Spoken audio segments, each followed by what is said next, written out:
Hey, hey, Yo, hey.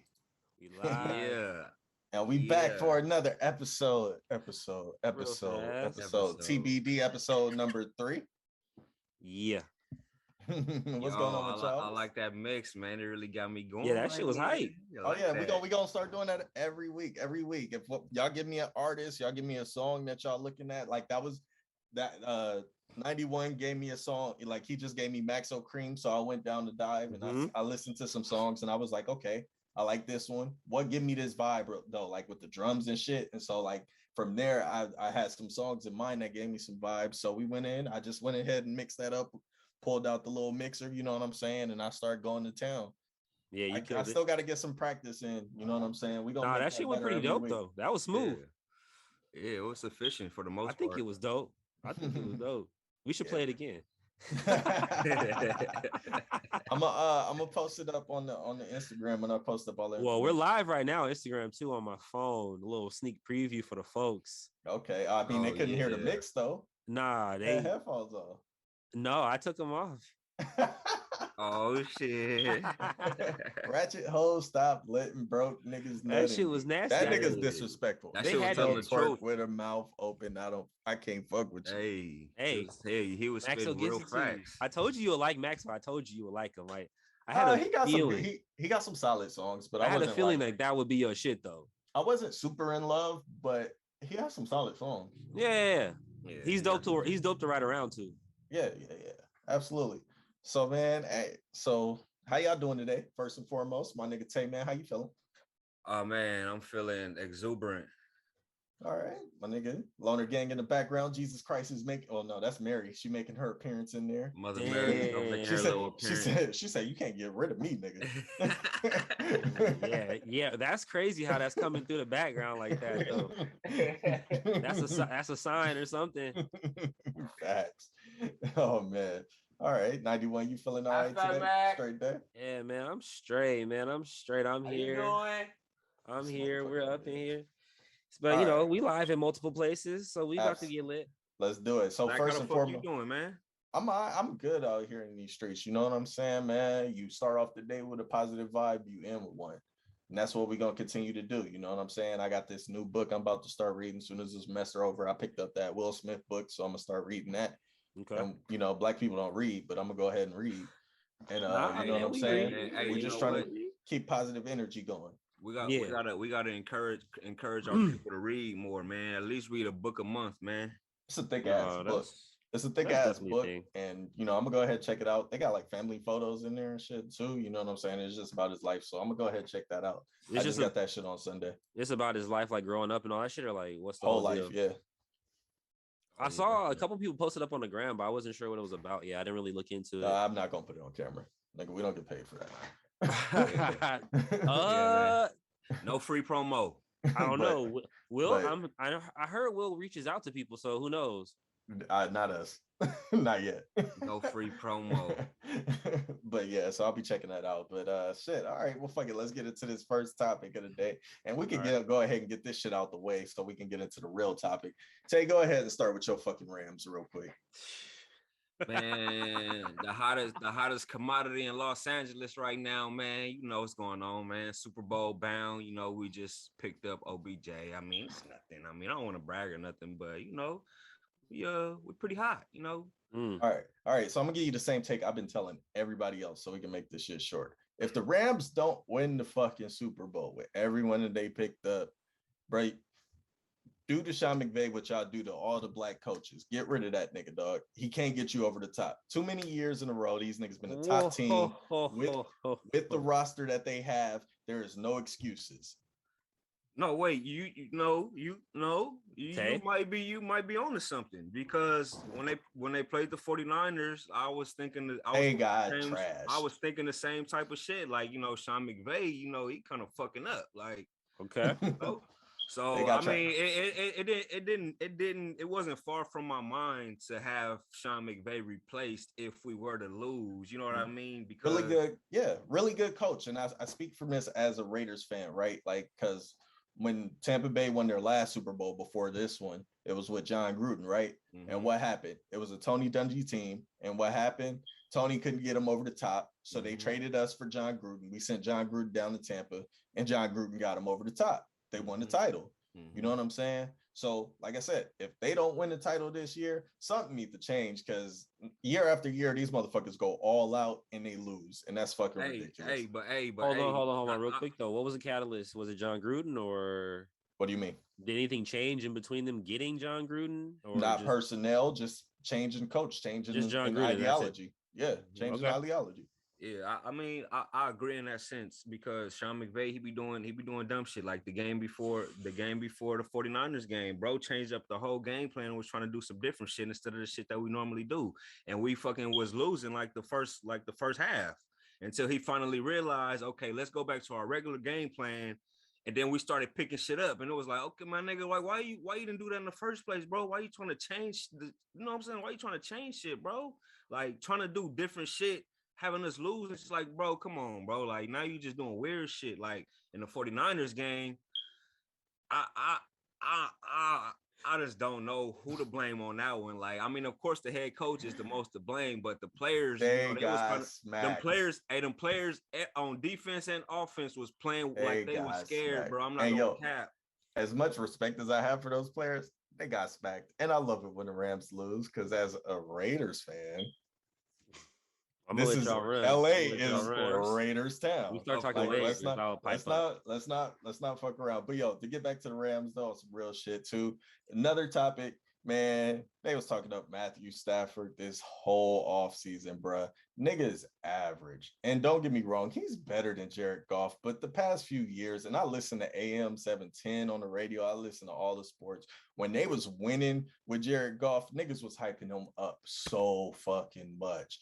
And I said, Jared Goff is not that quarterback. I never liked Jared Goff. Y'all doing too much. And they was all, and then it wasn't until that last year after the Super Bowl, they was like, well, Jared Goff isn't really that good. Y'all niggas just told me he was a top 5 quarterback the past few years. How y'all go from top 5 to telling me he ain't that good? Suck my dick. Damn, aggressive. Hey, as a Rams fan, bro, I've been wanting Goff gone. I've been saying that we need a better quarterback, because that nigga, he don't run, he not aggressive, he don't do no type of scrambling. Bro just stands there, bro. So I'm like, yeah, that's not what we need. We need a quarterback that's gonna scramble, not afraid to throw.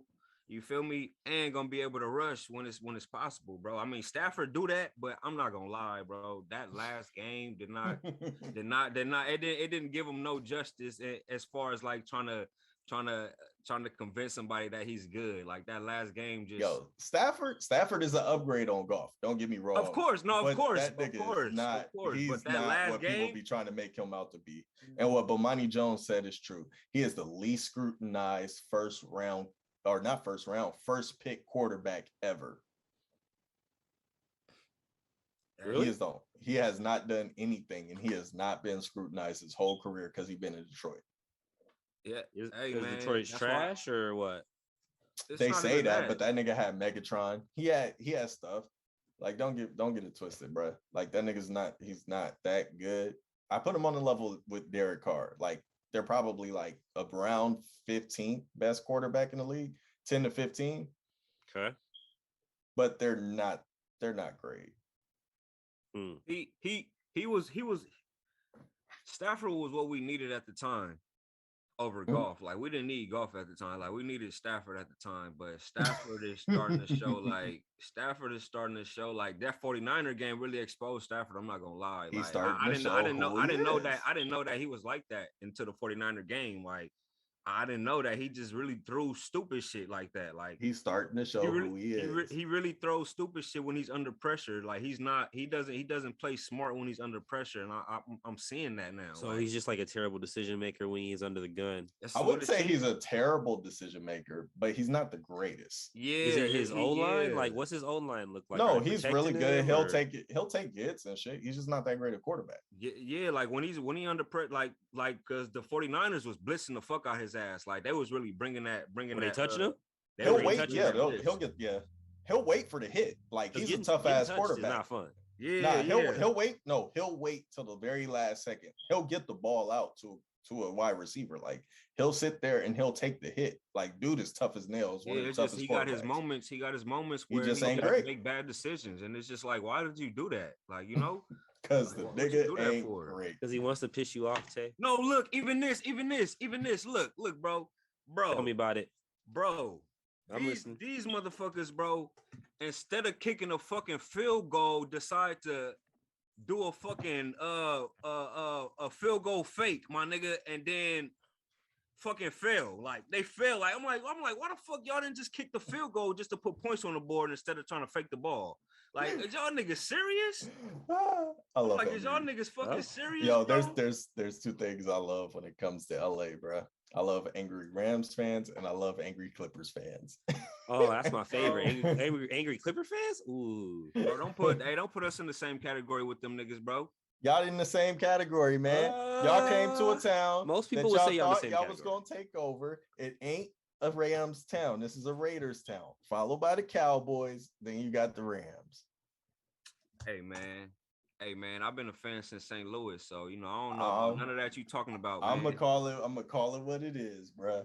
And same with the Clippers, a bunch of bandwagoning ass fans. But it's okay. I'm gonna let you slide though, Tay, because you the homie. You know what I'm saying? Hey man, I've been here since Falk, Bruce. Fuck is you talking about, man? Torrey Holt. Torrey Holt. Fuck is you talking about? I've been here, boy. Since the 01 title, right? Hey man, it don't matter when they won their last title, man. No, I'm saying you've been a fan for that long. Oh yeah. Like nigga, we ain't won a title since what, the 70s? Yeah, maybe man. 80s, early 80s. I still hate. When was it? Do you know exactly? Like I want to say 83. Was? You said what, 91? You know what team it was when y'all won with the Raiders? I want to say it was like 83.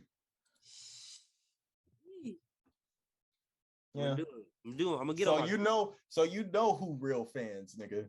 I'm gonna get on my Googles because that's pretty tragic. I'm not gonna front. Let me see. Hey, Cuzzo, how's the audio? By the way, I took my headphones off. Yeah, 83. That's right. All right, we're gonna rock it no headphones on this one. All right, so we done because I just wanted to talk a little shit. Although shout out to never mind, no free promo. Fuck it. I hope they sponsor. If they sponsor us though, that would be hard because these are some heats. Nah, you need a pair of these. I have those. Okay, just making sure. He like nah. If you're gonna promote these ones right here. Just make sure. All right, so all right. I just wanted to talk shit, so let's get into our real topic, man. Let's start off. Well, first and foremost, man. Rest in peace, Young Dolph. Yeah, man. I posted up on our Instagram. That's some fucked up shit. Getting cookies.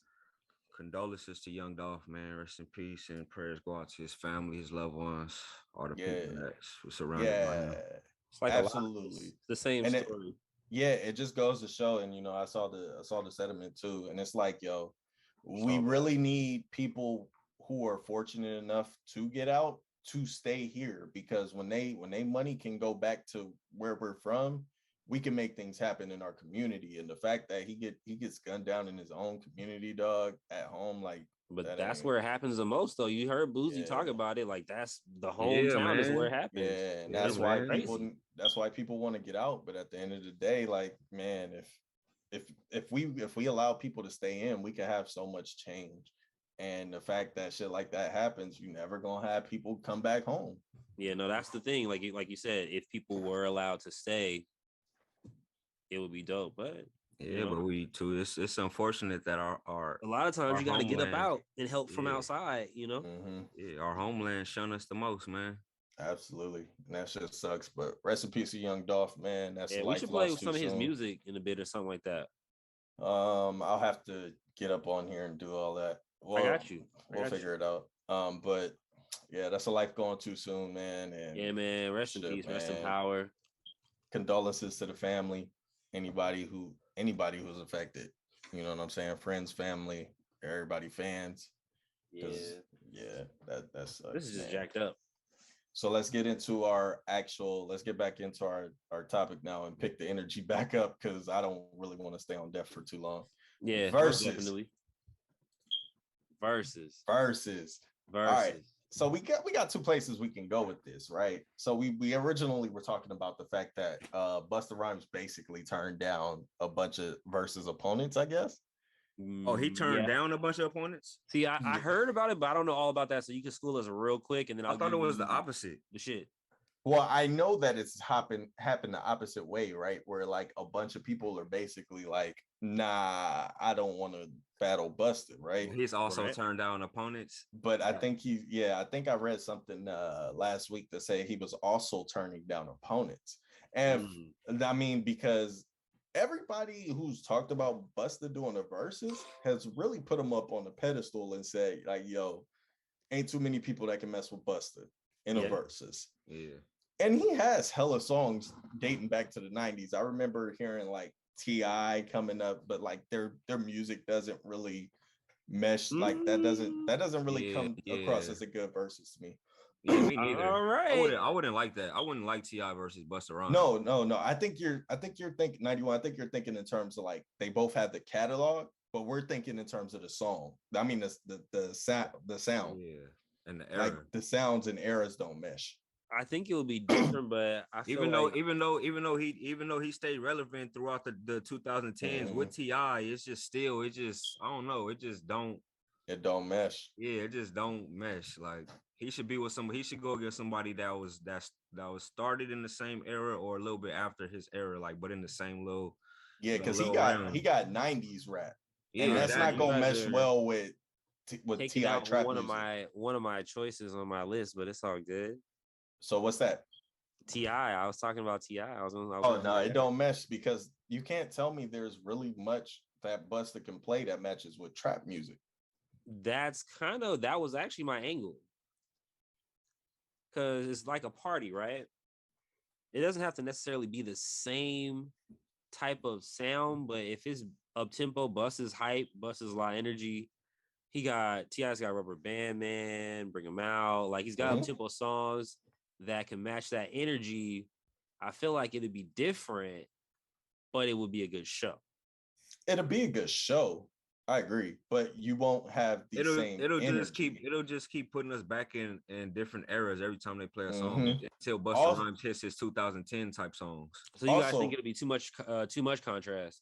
Yes. Also, because with what you just said and what you said previously, like it's contrasting energies. Busta and Split, they gonna be hype up there on the stage and all this, and T.I. is just gonna be on stage like. I think totally that different would be vibes. the show, but okay. So you want him against somebody else? Because my other choice of somebody else that I had him against is just as hype as he is. He doesn't have a spliff with him, but he is just as hype as he is. What? Who is it? Luda. Luda already did verses. I know, but and I'd like to say, I couldn't use him. Just about everybody he was gonna smoke the shit out of Nelly. I didn't even know they did a verse. That was Nelly's fault because he didn't play the right mix. If he had us pick songs, he didn't pick the right mix. He picks terrible songs. But people sleep on Luda in his catalog. Oh yeah, they better stop playing with Ludacris, man. What? Yeah. But I picked him for his energy, for his like vast catalog of different types of songs. He can match up with Bus. Because Bus got the slow songs with the girls. He got the fast songs. Same thing with Luda. He already did verses, and though again, like it's further back down, but then also they still don't match to me. Ludacris and T.I. will be fire. Ludacris and T.I. would be nice. That would be fire. I don't even agree with the T.I. 50 Cent. I think Ludacris and T.I. would have been better. No, but it's funny that you said 50 Cent. I think T.I. should have gone up against 2 Chainz, if we're being honest. Oh, that'd be hard. That'd have been good, but I don't think I like 2 Chainz enough to know that he has enough hits, but I don't know. He has enough hits. 2 Chainz went up against Ross. It depends on the setting. It depends on the setting for me. Yeah, 2 Chainz went up against Ross, and what happened was Ross just kept hitting them with them smooth ass Drake songs, and it's not and then he showed out with the theatrics, took his shirt off, got a massage and all that shit in the middle of it. And then 2 Chainz, he's hitting you with these club bangers, but it's like Ross is so smooth. And it was, like I said, it was that contrast that we're talking about now. Like 2 different artists when they pull out their big songs. Like when Ross pulls out BMF, Yeah, that can match with 2 Chainz. But when he pulls out Aston Martin music, what does 2 Chainz have that matches with that? That really brings it out. Like he has a couple songs, but like nothing super crazy. And Ross's production is always immaculate. You ain't got to look through the catalog. He got a couple. He got It's a Vibe type shit and all that. But that's like, what I'm saying. I think It's a Vibe is kind of, but yes, Aston but Martin is bigger, Aston Martin music. It's bigger though. Exactly. So like he doesn't have too many of those songs. Like you think about it. 2 Chainz, It's Your Birthday. It's Your Birthday. No, there's another one that I'm like he got I all think that. to catalog, like to I'm like different. just take that out. Yeah, I'd play something different. I'd play something real different from that Aston Martin. If I didn't have anything that matched it, I just play something that's real heat, just crazy heat. Just I don't know. Yeah, but what we're saying is like that's not the only song that Ross played that has that energy, because he has a lot of songs like that. Like he got range, basically. Like he got more range and different type of vibes and music. And people vibe with those songs. So it's not that it is a bad matchup per se. Like if Ross was playing his hype songs, like the Don't Stop, Pop That, all the the BMFs, the shit he got with Meek Mill, what is it, Tupac Back, all that type of shit, then it's a better battle with 2 Chainz, because then those vibes match. But then Ross goes into his smoother bag, and it's like you can't really match up with 2 Chainz on the smoother bag. Yeah, unless he play like he only has a couple. Like Good Drink is pretty smooth, but it's not a big song. It's not a banger. It's not a big song. It's smooth, but it's not a big song. It's a Vibe. It's smooth, but it's not a big song. Exactly. So even then you go into Buster, and I just kind of say like, really the only person I see him doing it with is Missy, and Missy has... That's weird. And it's still contrast. That's weird for me, because okay, so if they were doing a video battle, that would be kind of cool, because they both have crazy videos. Both video battle would be excellent. That would be more accurate, but song-wise, it's a little weird for me, because Missy doesn't rap. Like Missy is more like, you know who Busta should go up against? She does a lot of stuff plus rap. Who should he go against while I'm thinking about what she does? Busta should go up against LL Cool J.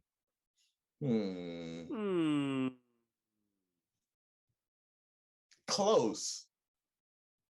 Hold on. How's LL Cool J gonna answer to a Woo-Ha or something like that, or something like High Energy? Because he has a couple songs, but nothing. Okay, LL Cool J gonna lose. LL Cool J gonna lose.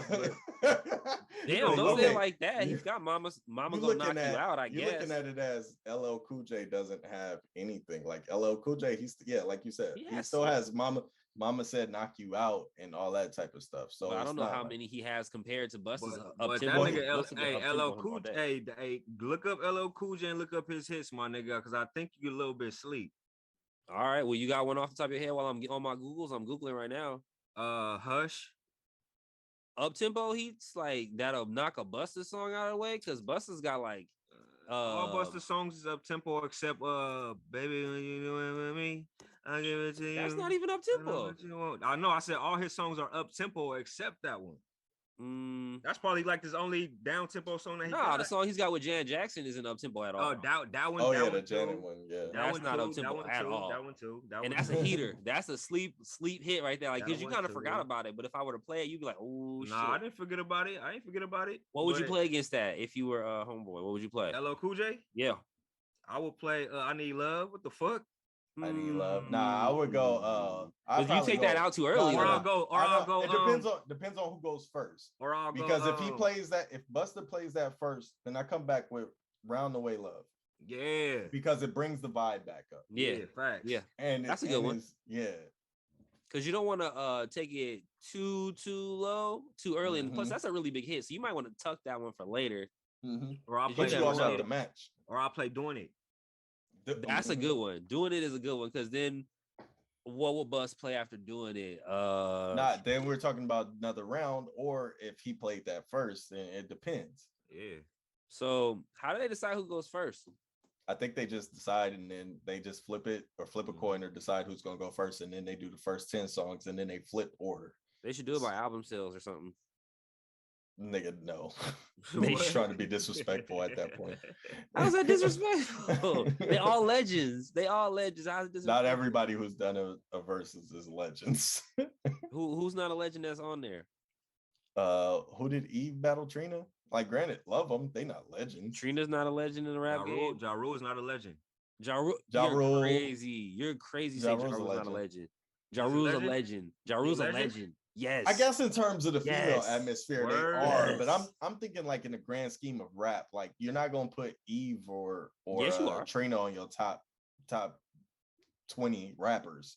No, but are we talking about female rappers? Female rappers? Female. That's why I said if you're talking in the scheme of females, yes. That's what I'm saying. But if you're talking about as the whole scheme of rap, it's a little rough. Yeah, it's a little rough. That's where I was saying. They can still contend though. Like they Ja Rule on y'all top 20 rappers? Like Ja Rule, nah. What the fuck? How's he a legend then? He can still be a legend. 20 is a lot of. You know how many rappers there are? Like 20 is like not. He had enough hits.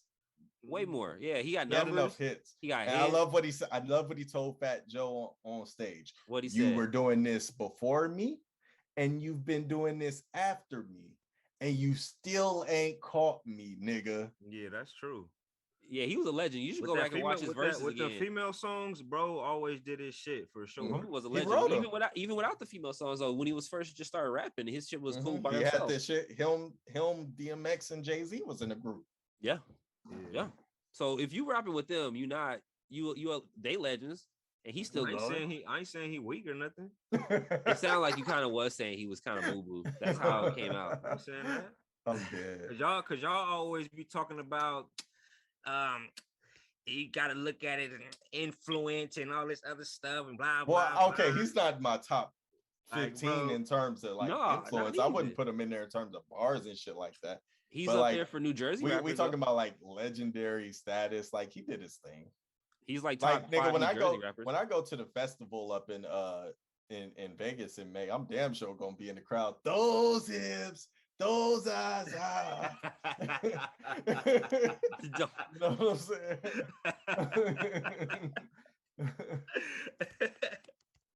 I wasn't prepared for that, Ja Rule. Oh, when you did that, I just imagined myself really in the festival doing that. But that's ridiculous. See, that's why Ja Rule's a legend. You just proved our point there. No, you right. No, he legendary he status. Is a legend. If he could evoke that feeling in you, he's a legend. Yeah, I guess. I guess I have to retract and give those ladies a legendary I was thinking about it. I do respect them ladies though. You know what I'm saying? Because Trina used to spit. And he got some hits. Fired. Yeah, Trina was like the catalyst for a lot of young rappers, like City Girls. All of them look up to her. Cardi B, I feel like every female rapper is the Little Kim, that's Brown. They Kim and Nicki. Kim, Nicki, Foxy, like they all got a little bit of, Foxy. But okay, let's talk about, because I think it got announced or it's coming up. What y'all think? Who y'all got? Bone Thugs versus who they versing? It's Bone Thugs and another group. Who they versus? 3-6 Mafia. Woo.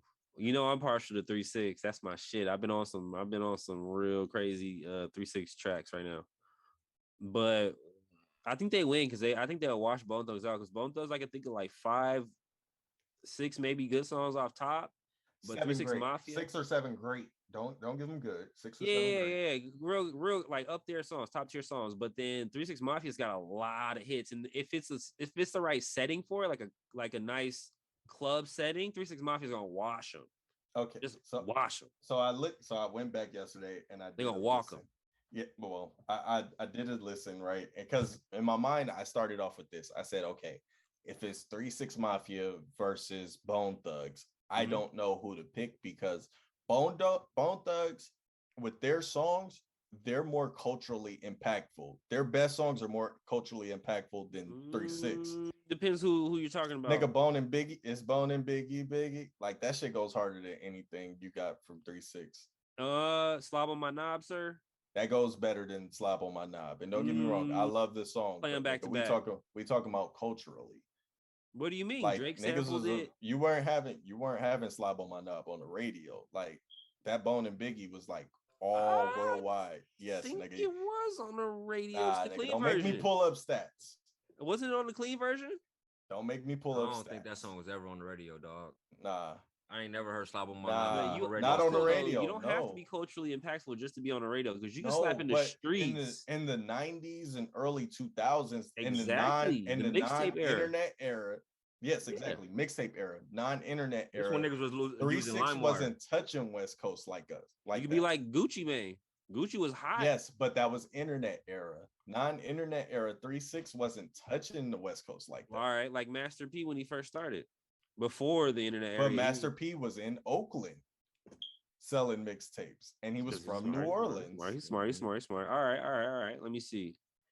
I don't know. I feel like 3-6 Mafia. If you play them next to each other, this songs will stack up. Even if you can't think of the names of them, the sound will stack up. Yes, and so basically, the way I thought of it, I was like, Bone Thugs' 6 or 7 greatest hits probably gonna beat 3-6 Mafia's, right? But I said also,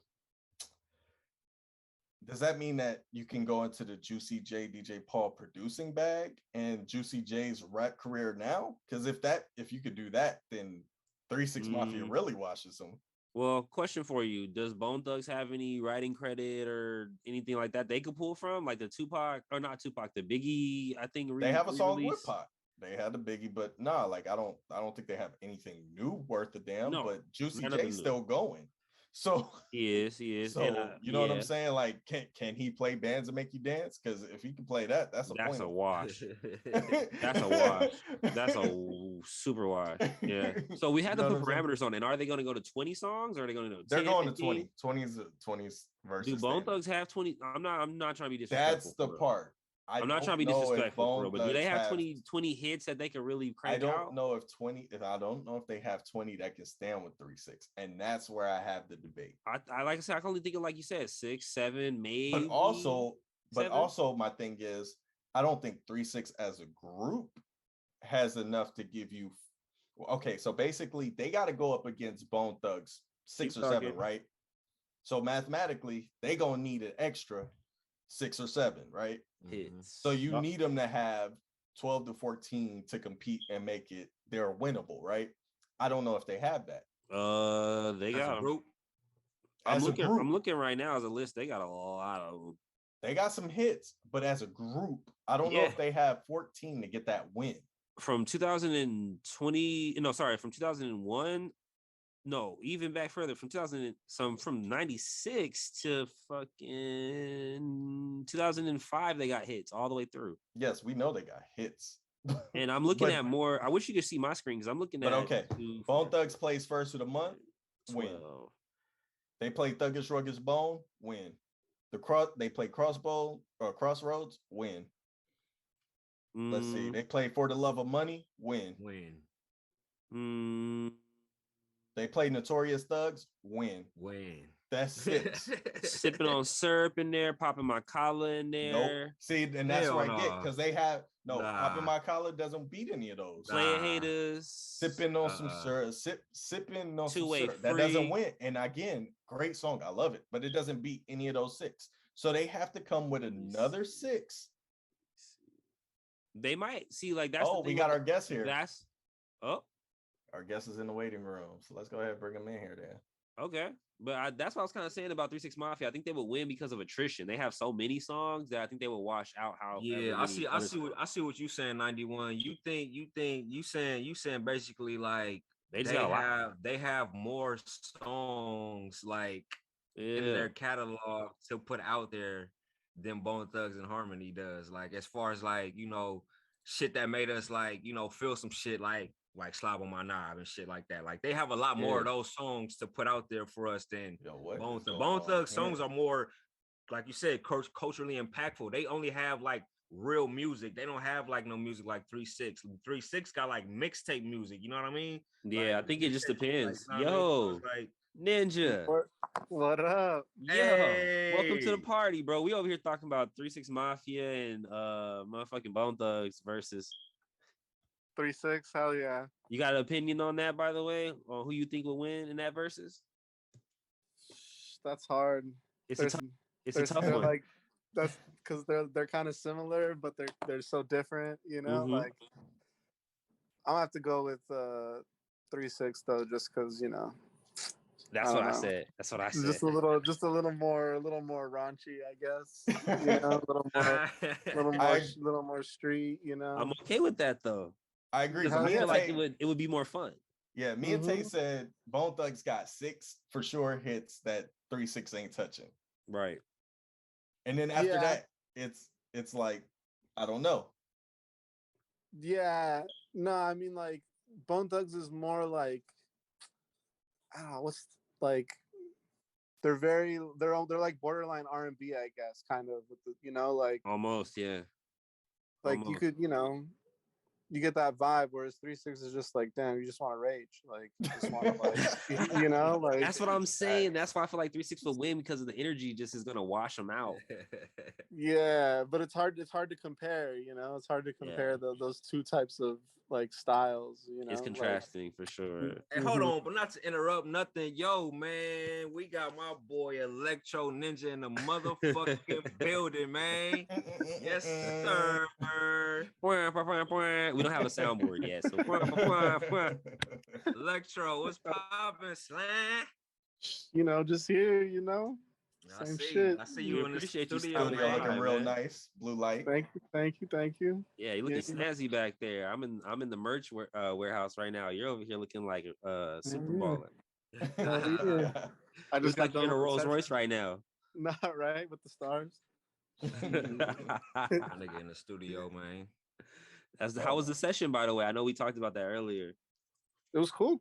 Yeah. What was Yeah. the tempo of the session? What was the style of They music were you were just making? trying to. They were coming in to just like lay some stuff down that they had to get done. They're working on an album, so they were just mostly Nice. just coming in tracking.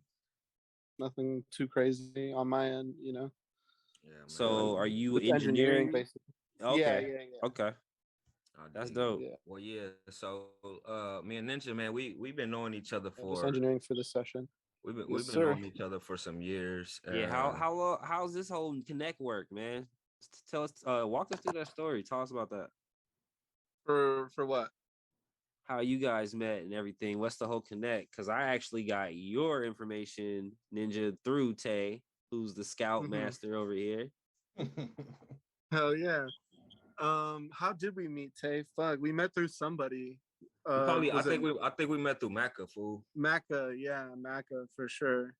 Yeah, we met through Macca, bro, and then from there, because Macca knows everybody. So we gotta have Macca on the show at some point. I know Macca knows everybody.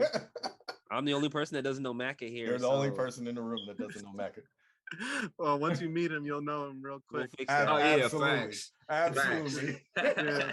Okay, we'll fix that. I know a lot of people too. So all right. Yeah, man, do the dope engineer, man. Mhm. He record videos, he make beats. I was looking through that. And our relationship really just grew off of just the love of music, man. Like I've been working with him for some years, so the only reason I don't now is because this nigga studio is far as a bitch. North Hollywood or West Hollywood? I think I saw. North Hollywood. Well, technically Van Nuys now. Yeah, I saw that. I did a little research, Yeah, man. Yeah, So yeah, it was NoHo. I mean, you're in the right area though, if you're gonna speak on it. Is it yeah. Shout him out. Is it Louvel? How do you say it? Laval. Okay. Yeah.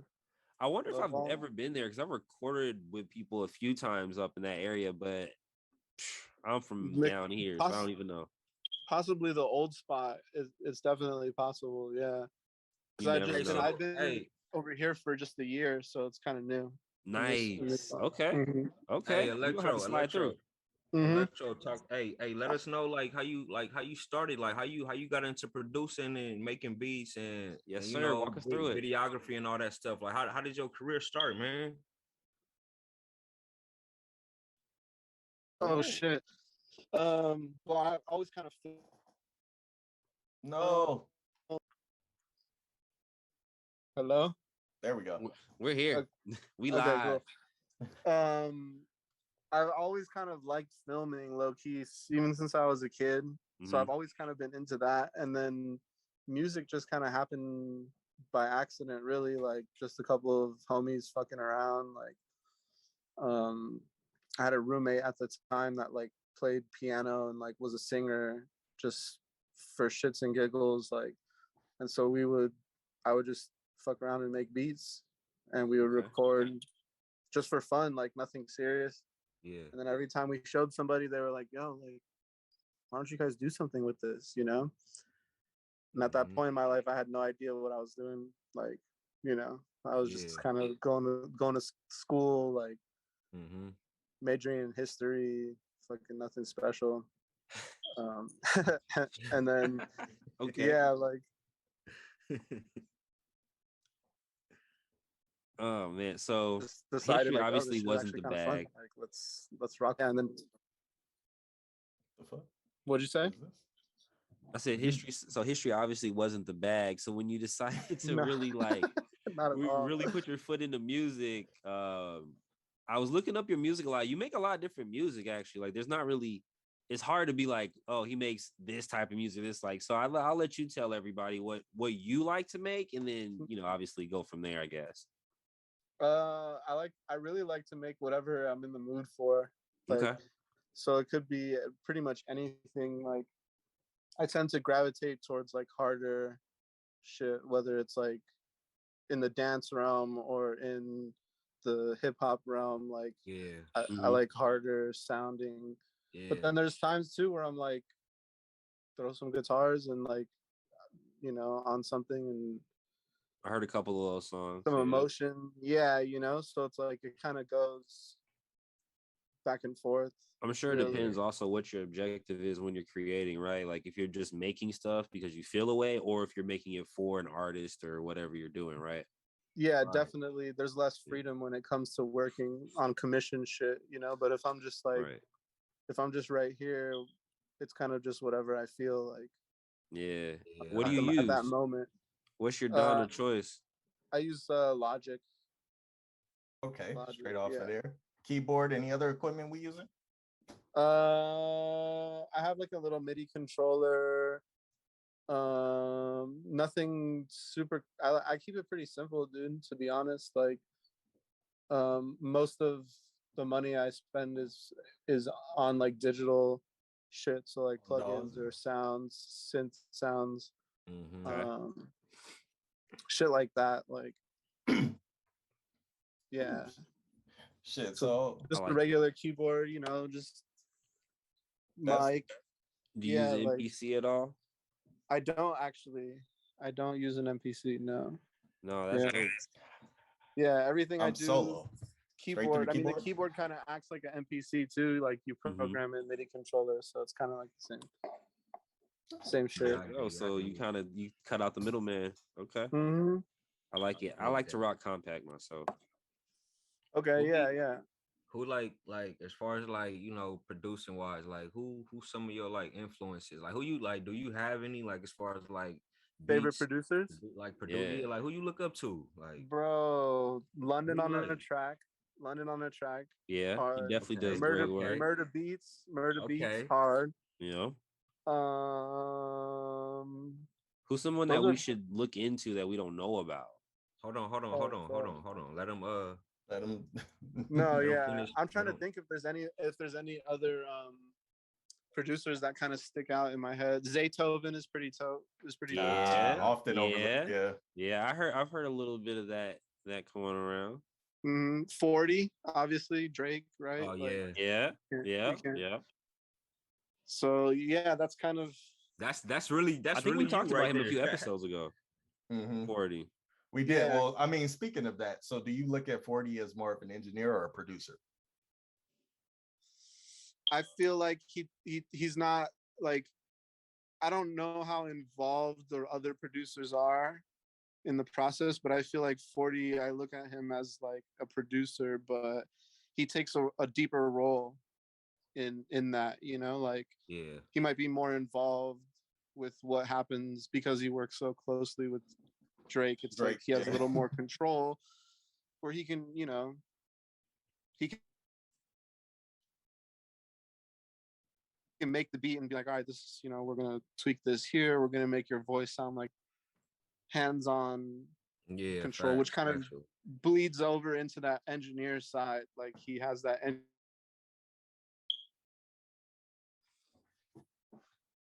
engineers, You ever made that's kind of how I see it. Like you ever made beats on shrooms? No, I Whoa. haven't. I've never done shrooms. Where did that come from, Tay? I've never done shrooms. Because I just had a thought in my mind, like, dog, that'd be crazy to like be on shrooms and like make beats or like be doing anything with music, like, like. Yo, I was just talking to my girl about that. I said I want to try shrooms, but everything I hear is it depends on your mood at the time. It does. It depends on a lot of stuff. I don't want to take it and be like I don't want to have a bad trip. Yeah, no, you gotta be in good spirits, be in a good mood. You gotta be in good vibes, good in your people. soul. Yeah, I'll fuck around. I'll eat one real quick, and then my baby mama would call me, and then all of a sudden I'll be fucked up. Yeah, don't do that. You gotta put your phone away. You gotta put away all sharp objects. You gotta put yourself in a comfortable, rounded room. Exactly. Have pizza or something with you. I ate a whole shroom one time, man. Dog, I was tripping. Like how they be tripping on cartoons. Like I had a trip like that, bro. I'm telling you, like you had the big eyes and shit. Like, bro. Did your face start melting? Bro, I felt like my body was disintegrating, fool. Your legs went through the door before you did. Like, bro, I'm like, oh hell no, I gotta go lay down. Do drugs. That's hilarious. Do them responsibly, okay? Yeah. So me and 91 are both producers, so I actually want to ask you, man, how is it that you start your beats? Do you start with the drums first? You pick a melody, you go with a sound? Like, how is it you find what you about to make? Usually melodies come first for me. Okay. Yeah, usually I'll lay a melody down, or like just start simple, even just nothing crazy, like nothing full piano, none of that. Like sometimes it's just simple, like a 4-bar loop melody, and then just build it from there. Like usually I try to lay down enough of a melody and then start adding drums. And then add more melody if there needs to be picked up for the hook or something like that, Right. No, I dig it. I dig the process. You said you lay them down yourself, so I'm guessing since you're using your keyboard for your most, like your operating controller, you don't really use like splice or anything of that nature, like those kind of samplings. Not all the time. Like it depends. Like if I'm trying to make something real quick and I just need to get it out of my system, like I'll use that shortcut, So sometimes I'll do that with melodies, like where it's just like, oh, okay, cool, let's take this, let's tweak it, let's sample it. But yeah, most of the time I try to do shit myself, just but sometimes like right before I got on here, I had a second. I was like cooking something up, and I just threw a sample in. So I was like, I don't have a lot of time. I'm just gonna to make something, Right, just to get that thought out of your head real quick. Yeah, just to get that satisfaction of making something where you're like, fuck yeah, like. You have that too, where you're like, you'll be doing stuff and you'll hear some sounds and you're like, fuck, that'll be cool somewhere, and then you have to kind of get that out of your head. You have to make a same thing. Yeah. You'll hear shit. Dude, you have to like take a note of it or something if you can't get it out right away. Yeah. How many times have you forgotten? Oh, before voice notes? Yeah, too many times. I don't do voice notes. I think of a melody. I'm at work or something on the streets, and then I'd be like, yeah, that'd be dope. And I get home, what the fuck was I thinking? Yeah, that's why I take a lot of like little voice notes, because you'll be thinking, like you said, you'll be doing something else. You're like, fuck, I can't forget this because this is gonna be good. Yeah. No, they have apps and shit. There's an app that I have. They like you can just program little, like it's nothing crazy, but you can just program a little melody and like they give you chords and fucking everything. Tight. You can just just like to. Oh shoot, you're gonna have to shoot me that app in the DMs, bro. That could be helpful. It's called Suggester. I think it's like $20 or something, $25, but I'm always looking to improve my workflow, you know. It's honestly a cool little cheat code. Like it's like half sampling, like because you could just make a chord progression, you know, like, and it has the chords right there, so you just click them, play them, and then you can drag and drop them in, and like basically make like a little melody, little chord progression. Oh yeah, so that would help a little bit because I play keyboard a little bit, but mostly by ear. I've never been trained to do it. So with the chord progression tool, that would everything. You can arpeggiate it. You can, and then you can bounce them out and share them as MIDI files. So you can take them straight and then plug that MIDI chord progression into like a synth preset or something. As a collective. You know? Yeah, it's worth it. Noted, because I've been on this Akai Pro MPC and I just been tuning shit out because it has the splice integration. So just like literally just tune shit out real quick. Like you can, that shit's crazy. Hard. That's dope. Hey, so Ninja, man. Hey, what's up? Fucking say, bro. Hey, so you, hey, man, you got a Billboard, bro. I do. Oh shit! I didn't know about that. I didn't see that on the Google searches. I saw a whole bunch of other stuff I was gonna ask you about, but I didn't see the Billboard. Where is it at? Where can we drive by it? Oh, that's right here. Yeah. No. Okay. Yeah. Billboard Award. Yeah. Let's talk about that. That's something you put in the studio. Walk us through like the progression of how you got that, because like we're all in the music business. We all eventually would like one of those. What got you to that area, man? Just working, dude. Like honestly, it wasn't planned. It wasn't like there was no I'm in the studio with someone and it's like, yeah, this is the one, like we're putting money behind this, we're getting like, it was just like client came, we worked, we've made the song, he released it 3-4 months later, he hit me up, he's like, yo, like it got put on a compilation album, it's like that shit's, we're gonna get a plaque. And I was like, wait, what? Like,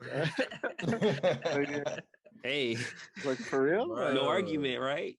Yeah, I was like, yeah, man, like I'll let you know. We're gonna see how long, you know, how high it goes, and then when it hits its peak, like we can order. Wasn't it like I think 16 or 18? 18, yeah, 18. Yeah, that's crazy. Okay, it's pretty hey. It's not one, but you know, there's room to grow, but it's still pretty tight. Yeah, but it's not 100. So yeah, it's top 20. Yeah, right. So yeah, I mean, it's just work, dude. Like I don't know. Like I said, I didn't think about it. It's just putting shit out, working with people, fucking. So I got a question, man. So as like for artists, like you know how some artists they like to save their music. Like what you suggest for artists that like to save their music and not put their shit out? Like, don't do that. Don't do that. Simple. I'm glad you said that. I'm glad because I'm like release shoddy. Like I think in December I'm probably gonna release like 4 EPs just because I have a lot of music that I haven't dropped. But yeah, why would you say not to save your music? I mean, like, well, especially in the beginning, like you want to establish yourself as someone who really does this shit, you know. And if you release a single or an album one time a year, like that's a long time between releases, you know what I'm saying? Like people are already distracted enough, potential fans and shit, so it's like you want to constantly show that you're working, you know what I'm saying? Like so it's like that's why I suggest it. And then it kind of forces you to keep creating too. Like once something's gone and out, like now you have to make something else. You can't just go back to it and like keep tweaking it. Like it forces you to and then eventually you want to get to that point where you can't release music fast enough. Like you have so much backlog. Like that's what you see when a lot of rappers pass away or like anyone dies. Right. Like they're constantly still releasing albums after they're dead. Like you gotta have a catalog. They have a whole ass catalog. I dig it. So I dig it. Yeah, so it's the more it's just like anything, you want to grow your social media, like you have to post all the time. You want to grow, you know. you want to grow a fan base, a listening fan base, like you have to give them something to listen to. I dig it, man. Definitely. So when I search you up on Apple Music, you got a lot of songs with So London. That's So- funny. so I was what's- literally gonna say What's that. up with that relationship, man? So I want to know what's up with that relationship, and how do we go about who it is that you work with? Him and I have been rocking for a long time, like nearly when I first started, just about like, and we kind of progressed together at similar levels. Like I would hit certain accomplishments and he would hit certain accomplishments, and like we kind of grew together but on our own. So it was always one of those things where it's like, as you can see, he works, you know, like that's what it is. Yeah, like, you guys have a lot of songs together, and then he has a lot of on his own too. yeah, and then on top of that, we have shit in the catalog that's waiting to be released. You know, like we just released one earlier this month. Was it Spin Bin? Spin Bin? Yeah. So it's like, yeah, we've been rocking for a long time, but it's cool to also see like the progression outside of our work together. You know what I'm saying? If that makes sense. Yeah, no, it's dope to see That's that. dope. That's dope to have that type of relationship. Yeah, no, for sure. I mean, it's anybody can do it too. Like that's I always use him as an example of people like, you know what I'm saying? Like his work ethic, I think, is unparalleled. So it's like, if I mean, dude got like out of jail and within 4 hours was at the studio like making a song about it. You know? Okay, so he's serious. So yeah, it's like it's real life. It's dedication. Yeah. To and putting the shit first. That it's like, okay, believing in your shit. Yeah. I think you work with him, and I think was it Delmar the illest poet. You work with him probably just as much, or so I'm looking. You have a lot of songs with him too. Yeah, I mean, we just did an album with him earlier. I did an album with Sin, Free World Sin, earlier this year as well. Okay. A couple of singles with some other artists, but it really just depends. You know, obviously, yeah, it's like I'm pretty much willing to work with anybody, you know. It's just like, yeah, like what's the word, you know, like what's the deal? Like, talk to me, I'll talk back. Okay. So is that like really anybody, or are we turning down some people? Like they hit you up and you like, yeah, and then when you hit that YouTube, you like, nah. Yeah, how do you decide on who you want to work with? Is it just how do you do that? Well, it's like, I mean, this is my business, so I make bread. Like, so it's just like any other, like, it don't matter who come into the Apple store to buy a phone. If you got the bread, give it to them. Hey, man, bro had a session with a woman who was up there in her age, man. Oh yeah, she ran for mayor. Was she good though? Wait, I gotta hear this one. Was she good though? She has writers. She has writers and shit. I mean, for someone her age to do that, to do what she did, like, I mean, it's not bad. You know, like she can hang. She made a banger. I mean, I ain't gonna listen to it. Like, I'm not gonna stream it myself. You know, like, but for the purpose of what it is, like, it's on that comedy shit because it's not, you know, like she's not over here like talking serious about stuff. Yeah, but it's like some Weird Al type shit. Well, kind of, yeah. Well, okay. I mean, it's like a tardy for the party type of thing. Yeah. It's but I mean, like, it's quality. It's not like, oh, this hurts my ears. Yeah. You know? Like, so how does some shit like that come up? Just clients, like word of mouth, like people who've worked with me that are just like, hey, you know, like this guy's got a studio. It's cool. Like, yeah. And she, you know, she wanted to make a song. The network of people. Like she was doing this like YouTube series, and she needed a theme song for it, so she came through and like had one of my friends is a writer, so he was the one that referred her. He was writing her shit for her. Okay. So it's just like, yeah, it's just being the network. So it's being out here doing this shit that people are like, oh, they associate my name with like, okay, Yeah. he's got the studio. Okay. So Laval is it's a label, right? I used not. It's really just the LLC. I used to run it as a label, but I kind of stopped doing that just because it's like drama and Yeah. pain in the ass. I played dad for like 2 or 3 years to artists, you know, like Yeah. on You gotta tour and babysit. shit. Yeah, I Gotta dig be it. stressful on top of what you're Yeah. already doing. Yeah, no. And then like to have people like who are assigned just pull up to the studio and be like, all right, so like who's ordering pizza, you know? And you're like, wait, it's like that this ain't no like Mhm. that's not this type of label, bro. We're at the bottom here. Like you want pizza, Yeah. you can order it, but like yeah, it's Order like me one too. Yeah, you're an indie label and they're over here trying to treat you like you're Capitol Records or something like that. like complete, Domino's is not in the budget. you know, like the entitlement was crazy because people hear a whole ass thing. So it's like, yeah, it's like, damn, we already doing your studio time. We're doing your promo, your videos, your bookings. Like, Damn, you want us to yeah, feed it's like, you? yeah, yeah, exactly. That's a lot. That's a lot already. So you run it kind of like a whole production company. Like you help them with all the odds and ends that they can't do. Like you said, the videos, the bookings, and Yeah, okay. that's how I used to do it. Like I would invest in certain artists that I, you know, it's like, okay, damn, you know what? Like you're dope. Let's sign you to a label, like yada yada, and then it would just develop those artists. Right. But it became not worth it after a while, you know, like so I kind of switched the whole format from being a label to like solely like a production company. Like I don't sign no artists, like nobody gets shit for free. Like you know, it's like I'm I provide a service. Yeah, you know? right.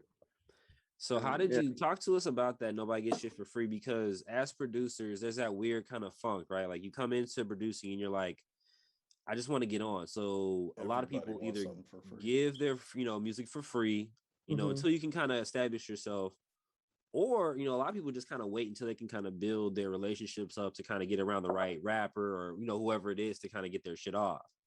How did you go about that and like getting into that no stuff for free level? I mean, or did you just start off with just no stuff for free? That's it. That's how it's going to be. No, I wish. Okay. I totally wish. I dig the honesty for sure. No, I think like, because obviously I ran it as a label, so they were getting free shit, so I've obviously been there where it's like, but I think the best way to do it is just to make shit and I guess be selective about who you give shit to. I had to build my own value in myself to be like, nah, you know what? Like I'm worth more than this. You know what I'm saying? Like I had to feel that within myself to be confident enough to be like, yo, my beat is fucking $200. Like, do you remember when you first, like the first time you made a beat that you thought was worth something and someone's like, how much is it? And you're in your head, you're like, fuck, how much is it? Like, yeah, how much do I give them? Like, I don't know what to ask for. I literally went online and was like, what are they charging on BeatStars? Okay, that's what I'm gonna charge. Until I figured it out. Yeah, man. Yeah. Shit, go ahead. Yeah, no, I mean that value builds, like the more you do the more you do it.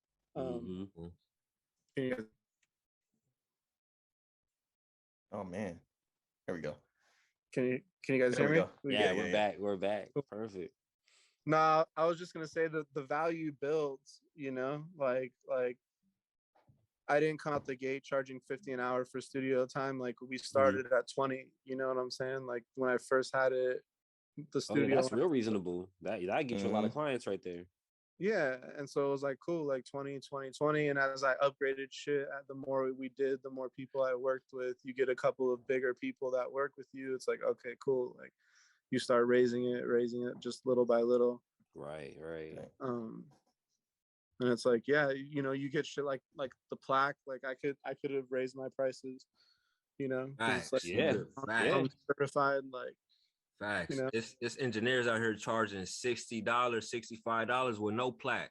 Yeah, that's what I'm saying. So it's like, but at the same time, it's like I have a loyal customer base, like fucking Tay, where it's like, damn, that would be cold. Like, not only do you have to drive, but guess what? It's 20 more bucks an hour to come up here. Like, you know what I'm saying? Like, that's some Hollywood shit. That's like, real respectable, bro.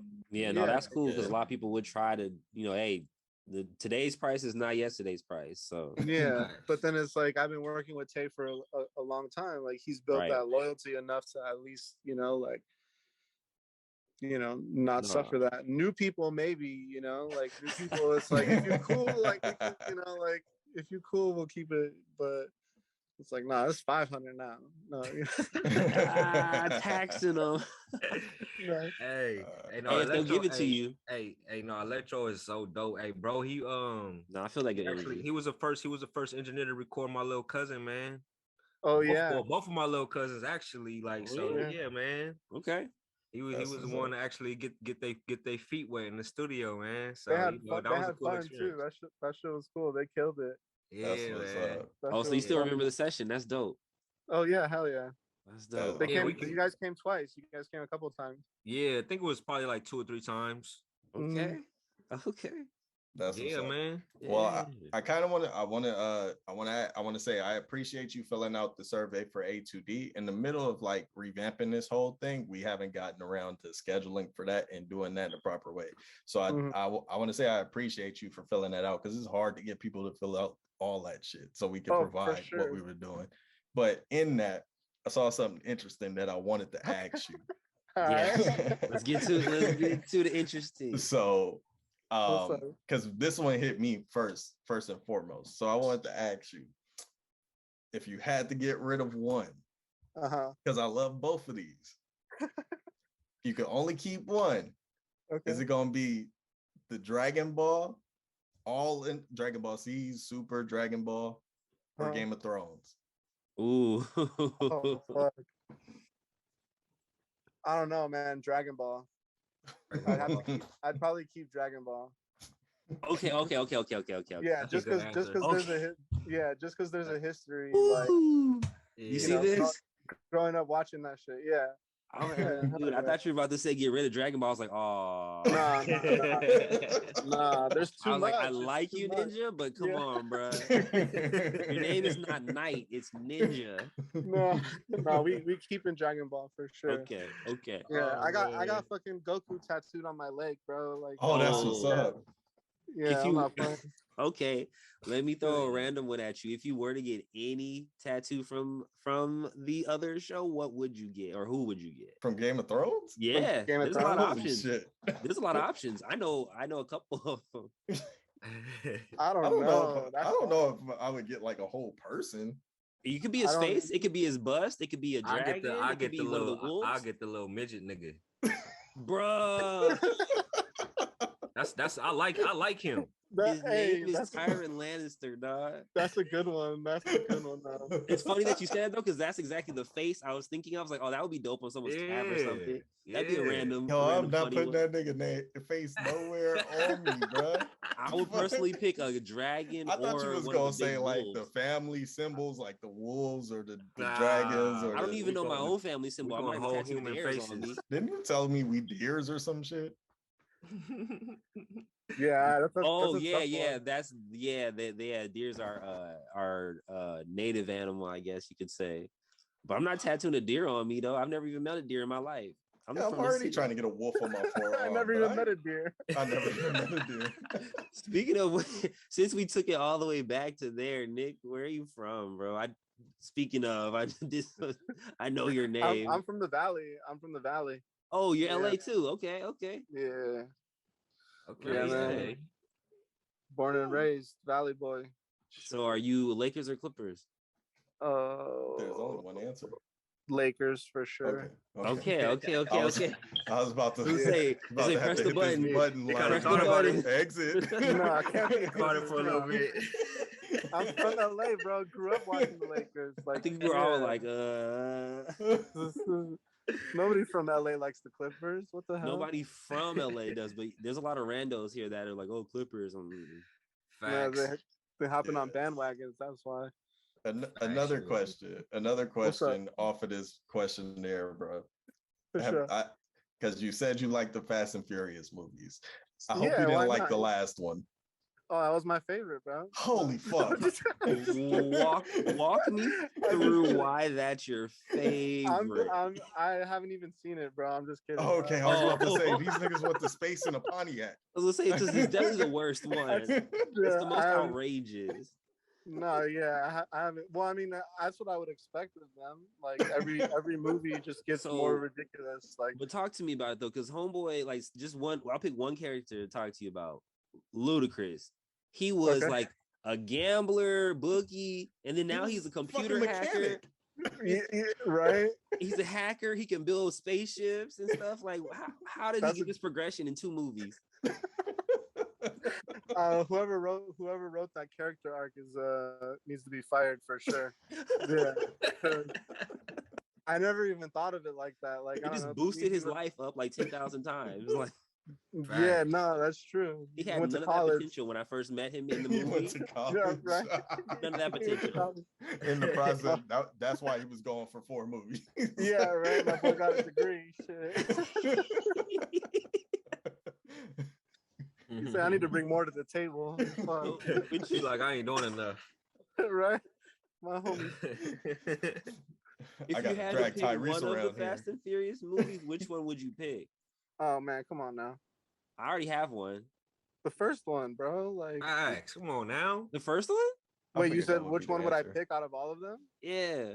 To like keep around or what? Yeah, like no, just your favorite one. Like, you know. Just, oh yeah, I would say the first one. The first one that started all with the Eclipse and everything, and the bro, it was a GTO, I think, right, or something like that. Dom's car.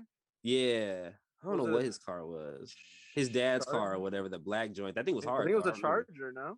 It was a Charger. You're right. It was a Charger. It was a Charger. Yes, sir. Yeah, definitely the first one for sure for me. With the too. Supra. I mean, it just that kicked it off, and it was the most realistic. Like, exactly. They're robbing fucking big rigs. Like, that's believable. Sure. Yeah. Like, no, as long as you didn't say they wasn't driving under in a tunnel across the border. Yeah, no. Right. No. Hold on, you mean you can't do that? Entertaining, but nah. No, yeah, okay. As long as you didn't say Too Fast, Too Furious, or Tokyo Drift. Tokyo Drift, sure, yeah, that would have been. I was gonna say Tokyo Drift just to fuck with you, but because I was gonna, I would have a lot of questions for you. I would have a lot of questions. I've had this debate with people before. Like, this is a terrible movie. It's a good. I'm gonna have to go with Fast 8. Fast 8, that's your favorite? I don't even remember what happens in Fast 8. I ain't never even seen Fast 8. I don't know, but I checked out when these niggas was pushing torpedoes on ice with bare hands. Well, I think that was 9. I think that was Fast 9. I think that was like 7. I didn't even see that one. Yeah. I stopped at Fast 5. I think it was like the 7th one, dude. Wow. Once they left the jungle for me, and they like after all that situation, I'm like, I'm over it. They just robbed a bank and they dragged this whole like what was it, a safe or something across the city? It was a giant ass safe. That doesn't happen. So after that, I was like, these Chargers. I drove a Charger at the time. Like, that's not gonna do that. It doesn't work. No matter how much work you do to it, I can't put the money into it to make it do that. So this is fault. No, you just gotta hook the car up. It doesn't matter. You don't need to put money in it. It's a Charger. Just hook it up. I gotta have Tyrese in the passenger seat for it to work. Ejectocito, cuz. Right?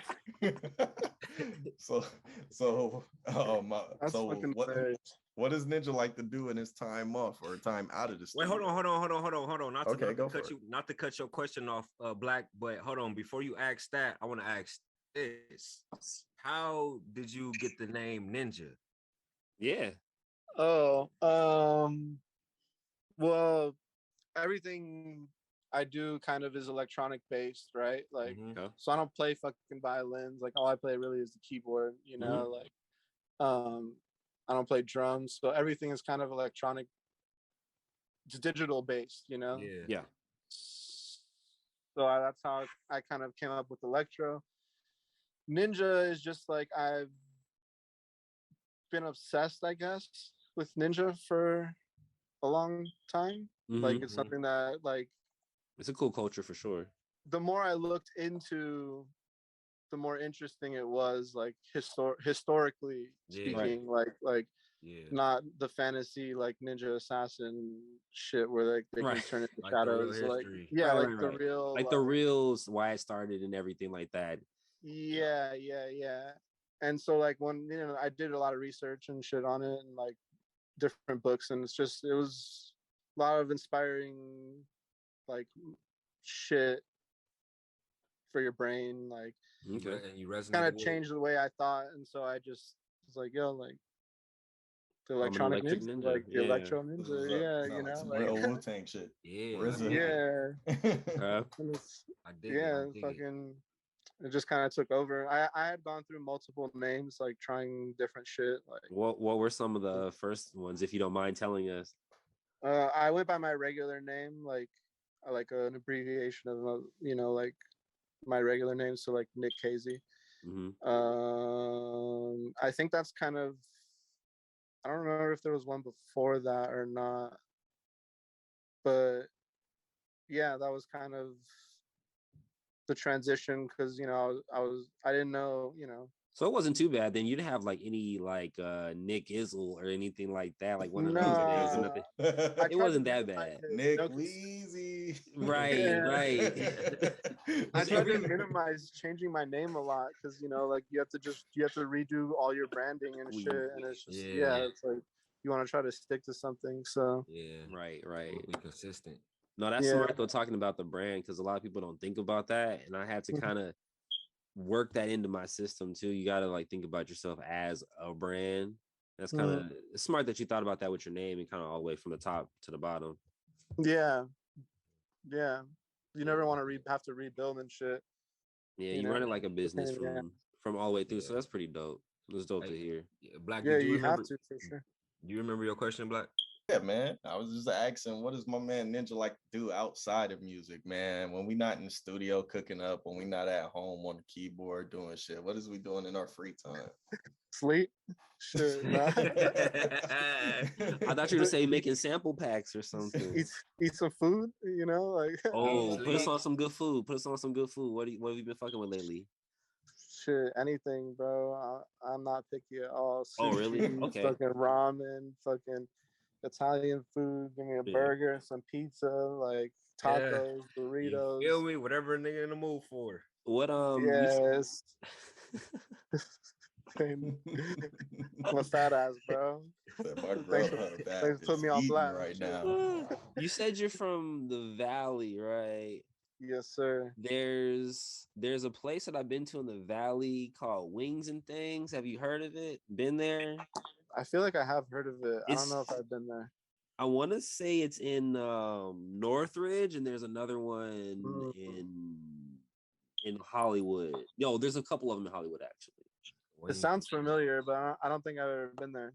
It's a situation. If you like hot wings, if you like hot wings, Philly steak, stuff like that.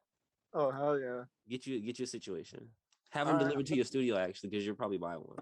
Wings and Things. All right, I'm gonna look into it.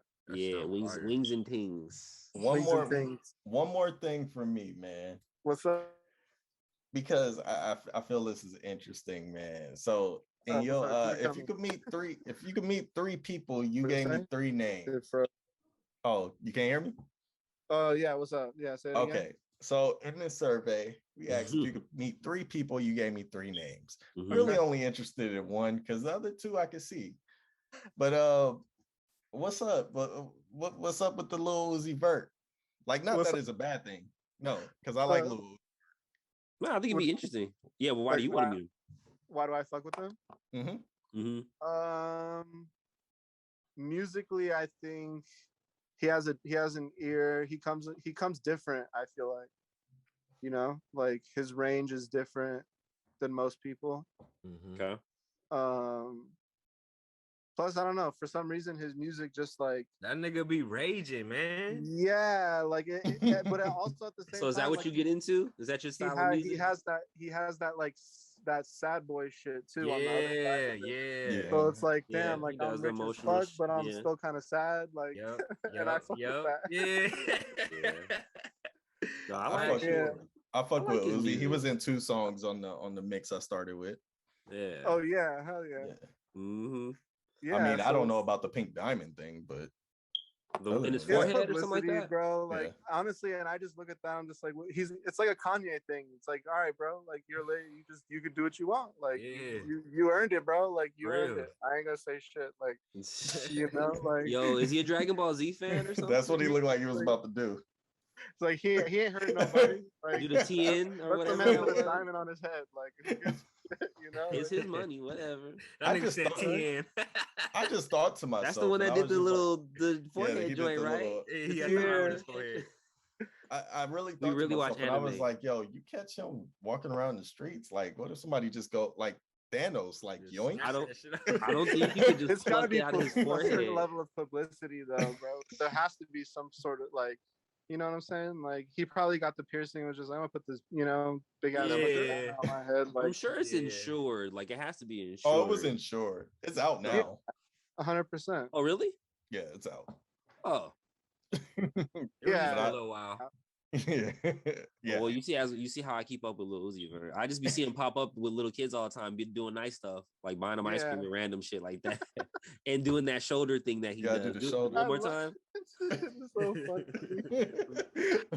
I swear, like he just don't give a fuck. Like I think that shit is cool. Like he just does whatever he wants. Like there's videos of him acting weird as fuck online and shit. Like he does say some funny stuff though. Like he puts the way he puts it's hilarious. It's funny. Yeah, it's hilarious. It's like I just saw a clip smarter of him. than he looks like. He's smarter than he looks like. I give him props for that. Absolutely. Yeah, I think that comes across in his music though, because if you really listen to his music and then you see his like visuals that he puts out and stuff that he does, it's really calculated and it's smart. He doesn't just do stuff necessarily. Hey, y'all seen the little clip where it was like this nigga Lil Uzi Vert nice as fuck. What he gave to do the brownie. It was like, he nice as fuck because there's only 4 that come in the pack and he let the nigga get one. He was like, yeah, that nigga Lil Uzi nice as fuck. No, I didn't see that one. I saw another one today. Where a dude had Uzi on his Snapchat. He said, man, you don't got no hoes on your Snapchat. And he had him like live or whatever. I was like, fuck, Uz, why you gotta do it like that? What about that video when that nigga just ran? He just started just running when the niggas called his name, bro. I saw that. Yo, I feel like he kind of has fun with it a little bit. He has fun. Uzi's a young legend. I seen him like pull up on a little like a bus full of kids too, and he's just talking to him. He was eating ice cream, talking to him and shit. Uzi like, what is are you a guys young doing? legend, bro. Hey, so bro, we funny. really having fun with this shit. You're supposed to. Yeah. I mean, realistically, that's what you're supposed to do. You're supposed to help out people, have fun when you can, take care of your family. Especially when they had these festivals and your name is one of the first they call. Oh, even if you ain't got a project coming up. Since we talking about Lil Uzi, y'all see the backlash that he getting? For what?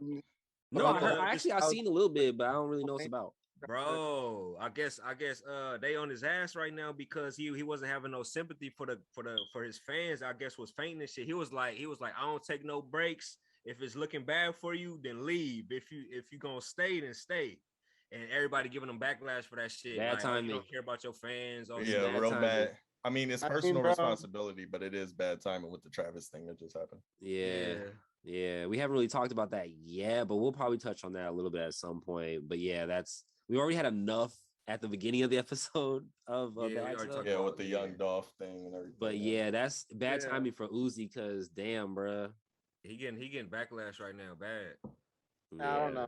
I was talking to somebody about that whole thing earlier, and it's like, man, I grew up going to metal concerts where it was like the bands like asked for blood, like and it's like you were running around like elbowing. Like I've seen so many people get knocked out and carried out of the crowd in the mosh pit, like safely by people who are there, like as fans as well, So it's like, how does that culture not exist now? You know, like to where it's like, damn, like you see someone hurting, like you fucking just help them out. Like it's these things right here, bro.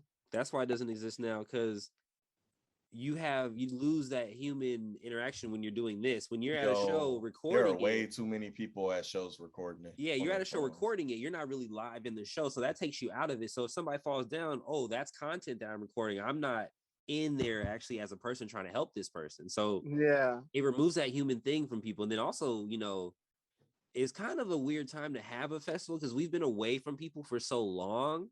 We probably need like a little bit of a buffer time to get that warm up period, you know, because we Yeah, ain't see, been that's around why that I many waited till people. May so I could be out there with Ja Rule. Those hips, those eyes, Yeah, they snatched away our freedom and then gave it back to us and said, "Here, have fun again." We all know what to do. Yeah, people don't know how to act. It's tragic, but yeah, just to say a quick cap on that until we have, I guess, all the information or whatever. Like, it's a tragedy. I think it's 10 people now, and counting. So you know, Yeah, just that shit is condolences out to wild. those people for sure. But shit, you guys got any more questions?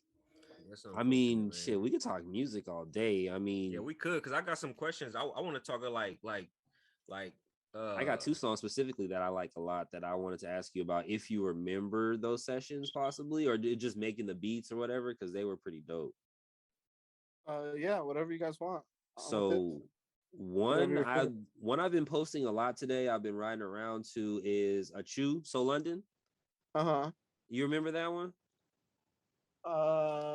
It was in 2018, so it wasn't super recent. No, I don't Yeah. remember the session recording it because I like whenever, yeah, like London records so often, and I there's like see. we have so much shit that I can't really, They blend in. yeah, I can't really remember exactly when we recorded that. When you But I guys do lock in. remember, Mhm. I do remember shooting the video for it. Okay, talk to us about that. We shot in Vegas. Okay. He has a jeweler out there that let us use his shop, and so we went out there and yeah, I went out there because he was living out there at the time. oh, that's dope. Yeah, Yeah, and Vegas is just a went good out trap there and spot for shot. artists. People sleep on Yeah, Vegas, but it's a good spot. yeah. So it was cool. It was a fun. That was a fun time.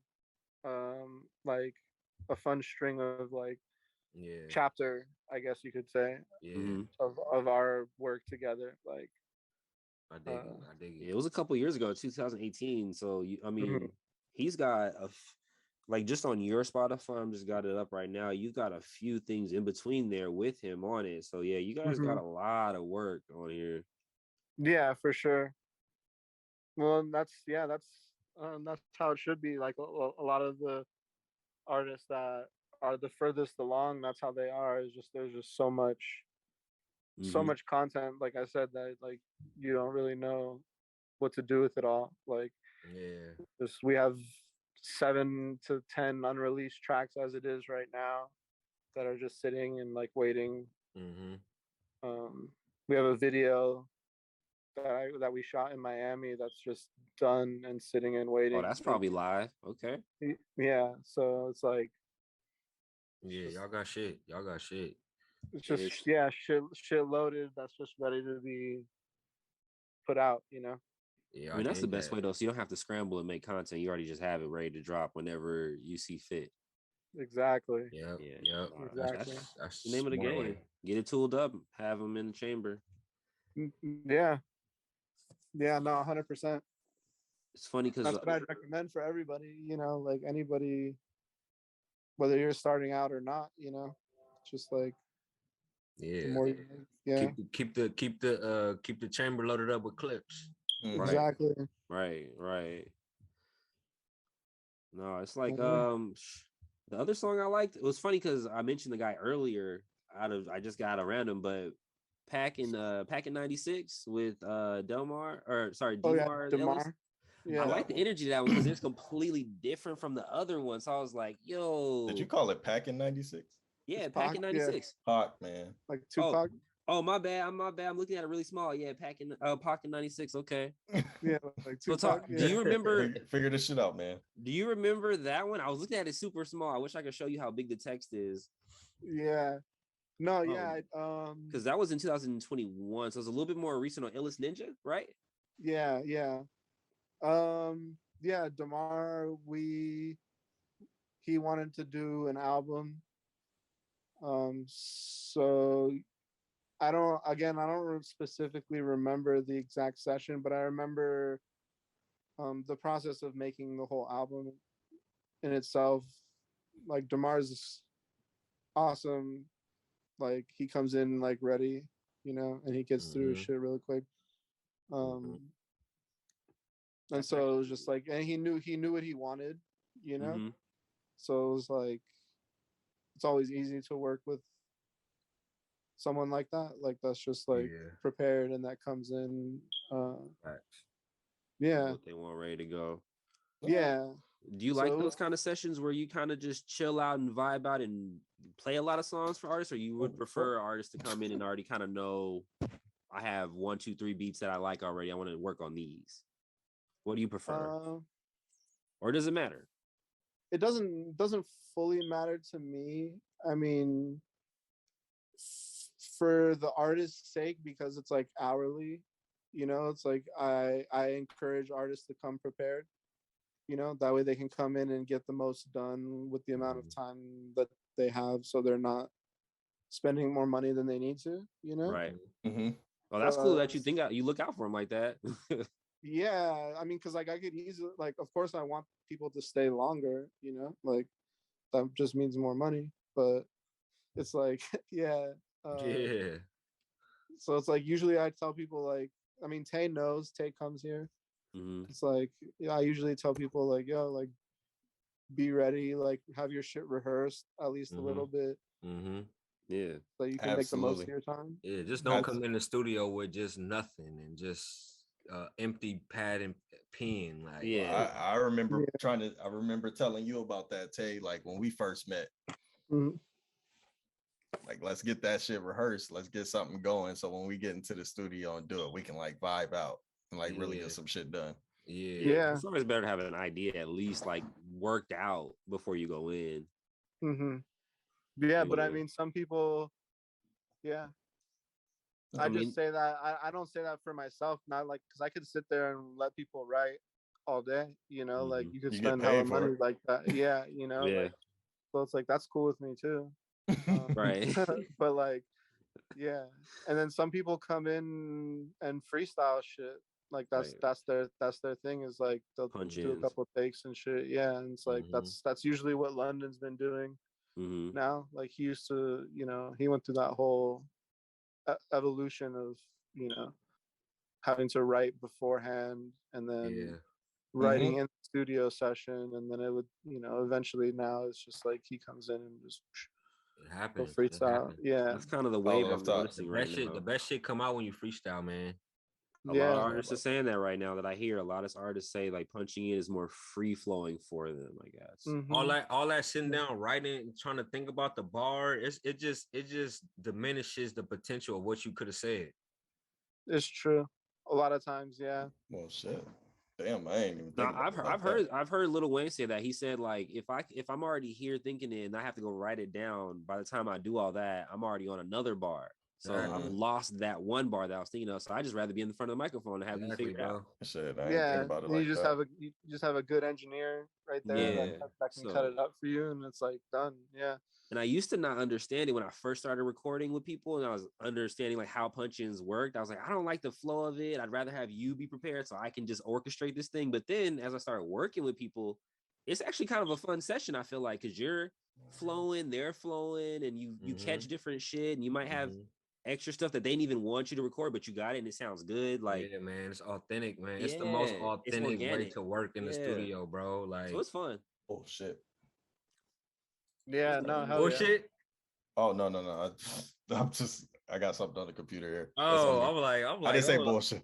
I'm like, let me hear what you gotta say. Nah, well, I mean, yeah, with that bullshit, since I kind of interrupted that one. Tay, you got another question you want to get to? So before we wrap this up, I was gonna ask you, like, what you got working on like right now, like.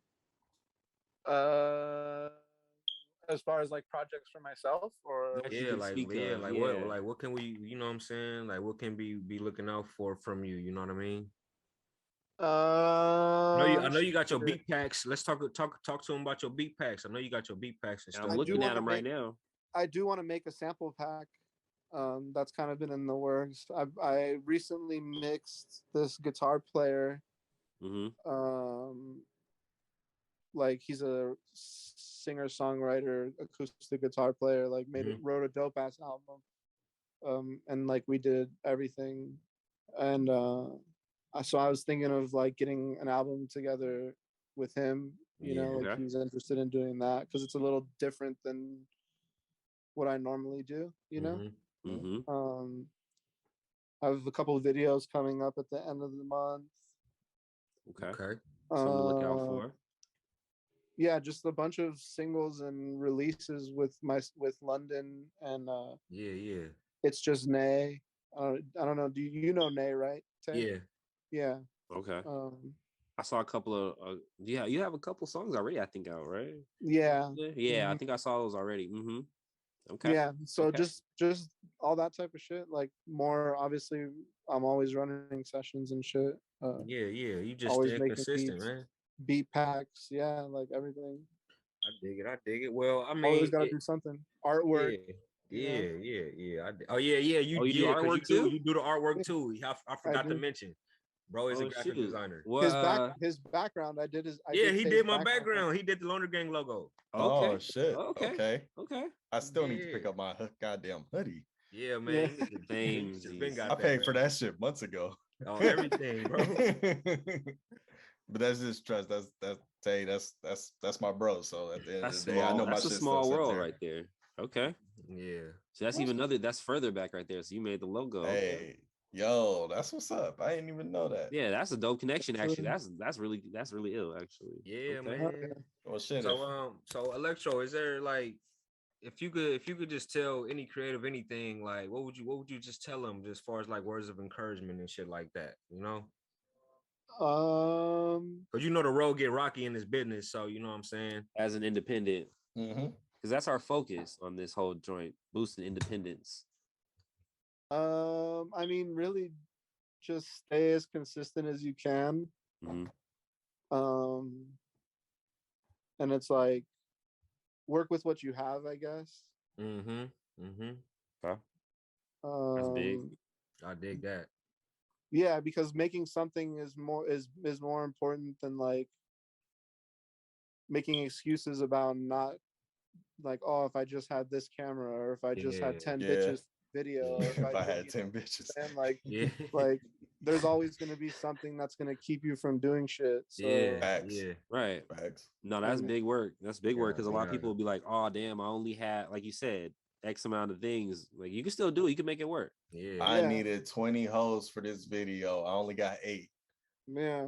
I mean, I shot a whole video with blow up dolls instead of girls because it was better and easier to do, but it still looked tight, you know. The video actually is tight too. That shit actually worked out, and you don't have to pay for food. Yeah, there you go. You don't have to pay for food. Full circle. And you're for sure get lucky later. Yeah, you feel me?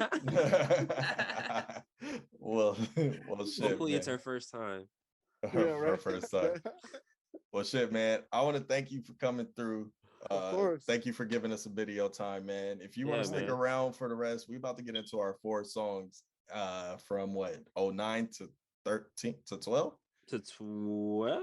Yeah. 09 to 12. Okay, so quick intro. So 91 has this book, right? And they put together the most, what was it, impactful or most popular rap songs? No, it was just literally by, I think they did it by, it must be by voting, because it wasn't by numbers, because we've already debunked all of the songs, mostly. So it must be impactful, but it's basically the biggest, they say, rap song of the year. Okay. So is how they describe it. You're more than welcome to stick around if you like, but if you got more shit to go through, we feel you. I'll stick around for a little bit. Okay. Yeah. Tune in. Shit. So you want to roll it off? Well, shit. Okay. So we're going to start with, so we got 09, 2010, 2011, and 2012 this week. Yep. All right. So, all right, our 2009 song is Best I Ever Had. Mm-hmm. So originally, when I was thinking about this song, I was like 2009. This is a big song, and that's a big album for me because that was the year I graduated high school. So I was really riding around to that, and that's kind of it's going to be hard to beat songs like that lock into you doing things while you're listening to them because it's a whole nother just level of I like that. But I did find a couple songs that are I think bigger. Give them to me. All right, number one, You're a Jerk. Was that bigger than? What do you mean? You're from LA. You know. The New It Boys. was big here. You know. It was big here. Okay. I didn't like the song personally when it dropped. Really? No. I wasn't into the jerking movement, if we want to be honest. Oh, so you let us talk about jerking twice, and you didn't say that in any of those other conversations. I mean, you never mentioned that, Black. I wasn't out here wearing a goddamn skinny jeans. I didn't wear skinnies, but I still like jerking. I just did it in regular Levi's. What about you, Ninja? Were you a jerk? I was most certainly not. Did you? You were probably part of the crump movement, huh? That's probably what you're more your bag. Yeah, you caught me. You caught me. What about Throw It in the Bag by Fabulous? See, the remix was better. That's a good one, but I don't think it's bigger. Yeah, the remix has Drake on it.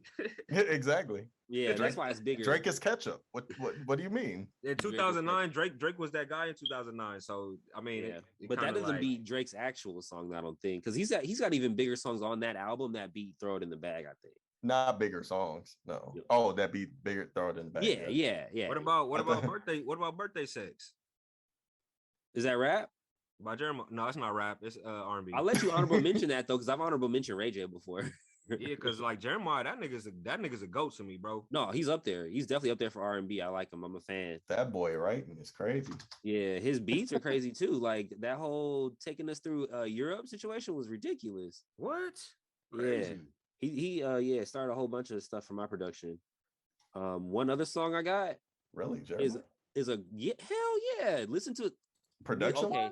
So for the next song, I'm gonna give you 4 Jeremiah songs that are ridiculous musically that have nothing to do with what he's saying. You'll be amazed. It's crazy. Go for it, because I'm a Jeremiah fan. I'll listen to it. Oh yes, sir. Heartless. This is what I've been waiting for. Heartless by Kanye West. It's late 08. I just looked it up because I thought about it. That's okay. Interesting, but I don't think it's bigger than Best I Ever Had culturally or anything like that. That shit was big. Yeah, Heartless, nigga, that was my shit. Nigga, that was a movement. What you talking about? That's because you a sad boy. I am. No, I feel like I make sad boy music sometimes, so I vibe with that. I'm just usually not a sad boy, so I'm definitely a sad boy. I gotta admit. Yeah, you were Drake when he first came out. Loner Gang. Logo says everything. You feel me? I got another one that's I think more of a cultural hit that's grown with the times, and I think it might even be more popular now or just as popular now. Okay. Depending on who you ask. Okay. Swag Surf. I got one better than that. Kiss Me Through Swag the Phone. Surf? Kiss Me Through the Phone, bro. Ooh. What? Nigga, stop playing. Yeah, that's a good Kiss Me Through the Phone. I like Soldier because anything you say Soldier, I might actually lean towards. So I don't know. You look like you don't agree, Ninja. You look like you don't agree down there. You don't agree with the Soldier Boy? No, yeah, and Soldier's the GOAT. Shit. He's the first to do everything. What about Day and Night by Kid Cudi? Was that? Oh no! If that was that year, then absolutely. Yeah, that was big. That remix was crazy. There's EDM remix. Actually, there's like 4 or 5 EDM remixes of that song too. So Day and Night's pretty big. I think that one might be the winner if I'm picking.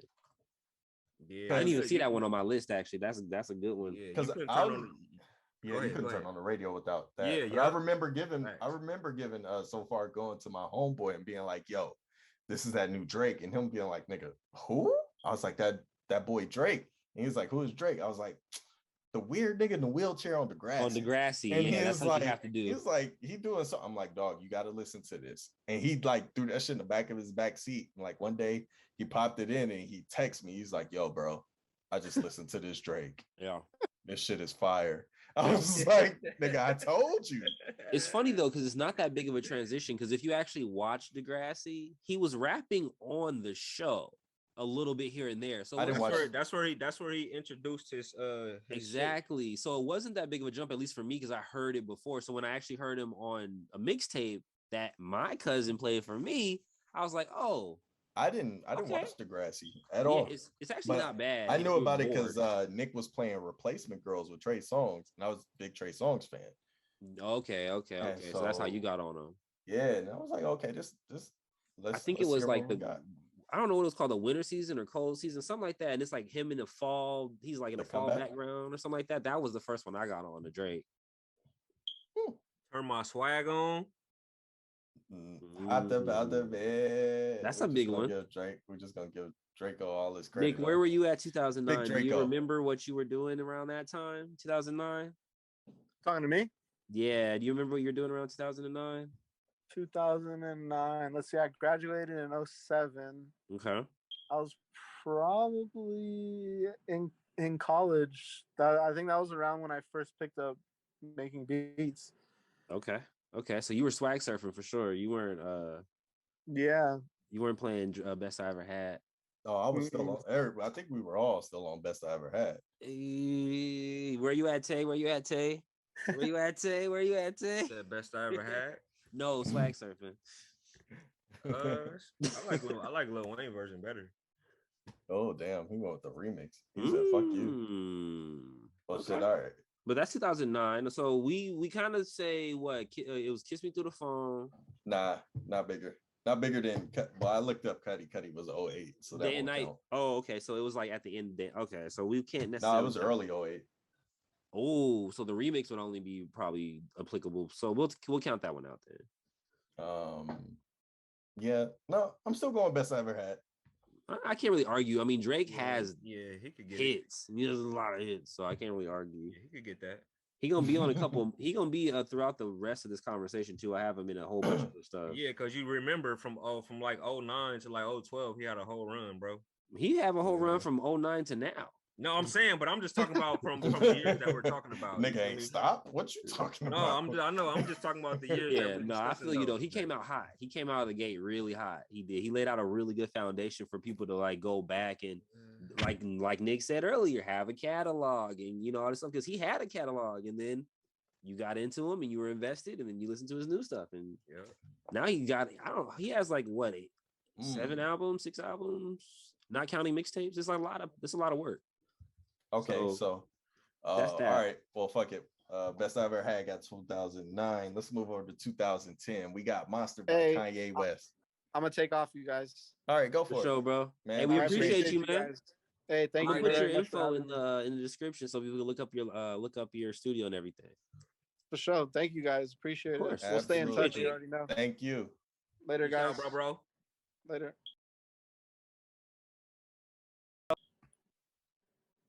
So we got Monster, right? 2010. 2010 is Monster. All right, so I got some stuff. You ready? Go for it. I got songs over this. Yeah, I got songs. Okay, so first one I had Over. Nope. No. Why not? Nope. Monster was good song, but Over was not better than Monster. Better than Fancy? Nope. Monster was bigger. Monster Everything on that Drake album. Everything on that Drake album. That's disrespectful. Everything on that Drake album. It's not even that, bro. It's just Monster was. The Drake album was good, but Monster was better than everything on that Drake album. What about BMF? Now we talking. BMF was a fucking. God damn. Is a fucking. I think I'm Big Meech. Larry Hoover. Boom. That was yeah. But I didn't even think about that. And like No Hands. No Hands went crazy. They still go crazy if you play it in the right setting. 6 foot, 7 foot. I had that on my list, but I don't really think it's bigger. Although you did get Corey Guns. Shout out to the Corey Guns. We got Grove Street Party. That's only not bigger. Big Probably not bigger. That's only probably big not down bigger here for certain. And then you know what I'm saying. I love this one just because this right here is my swag. Oh, the girls are on me. Swag. Yeah, that one was different, but I don't think it was That wasn't big. Nah, it wasn't. I just love this song. Oh, teach me how to Dougie. But you didn't like the jerk one? Teach me how to Dougie. That's not jerking. That's No, but I think Dougie. it's the same. I think it's the same type of relevance. I don't think they got. It's the same era. Yeah, It's the and they same got the era, same but type of hype. it's not the same thing. It's two different dances. So you like Dougie better than jerking or what? No, I don't mind jerking at all. I just wasn't into the music like that. And you didn't wear skinnies. Not at all. Shit, I need my nuts to breathe. Fuck what y'all talking about. I mean, I feel it. I understand. I understand. I got things in my pocket. Hard in the Paint. That was a big song. That's a good one. I like that one. Waka. I like Waka. Waka's hard to beat right there. That is on the list.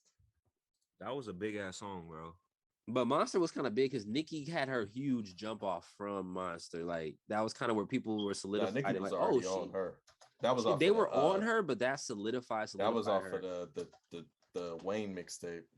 That was a good jump off point too. Yeah. So okay, Monster was a good one. That's a pretty good pick. I'm more disappointed towards the end of our list than those two. Those twos were okay, and the next one's all right, but 2012 is trash. 2012 was trash. Well, let's finish this one. Hot garbage. Hold on, no, it's not on this album. Okay, so then also one for me in the cut by Wiz Khalifa. In the cut, rolling. Wiz Khalifa had that year on smash, bro, with that mixtape. Cushion OJ. But like for me, Monster wasn't even the best song on that album. Cushion OJ had a lot of good classic cuts. Cushion OJ like is a play all the way through, bro. That's why I said. That's why I told you earlier, bro. Only celebrity that I fanned out for was Wiz. Wiz is top 5, man.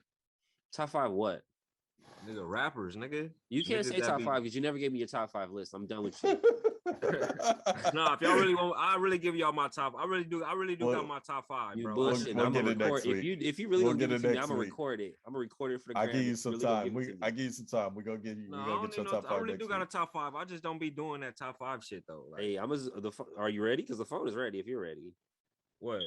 You gonna say your top 5? Let's finish this one first. All right, let's do this. I'll give you my top 5 after this. Okay.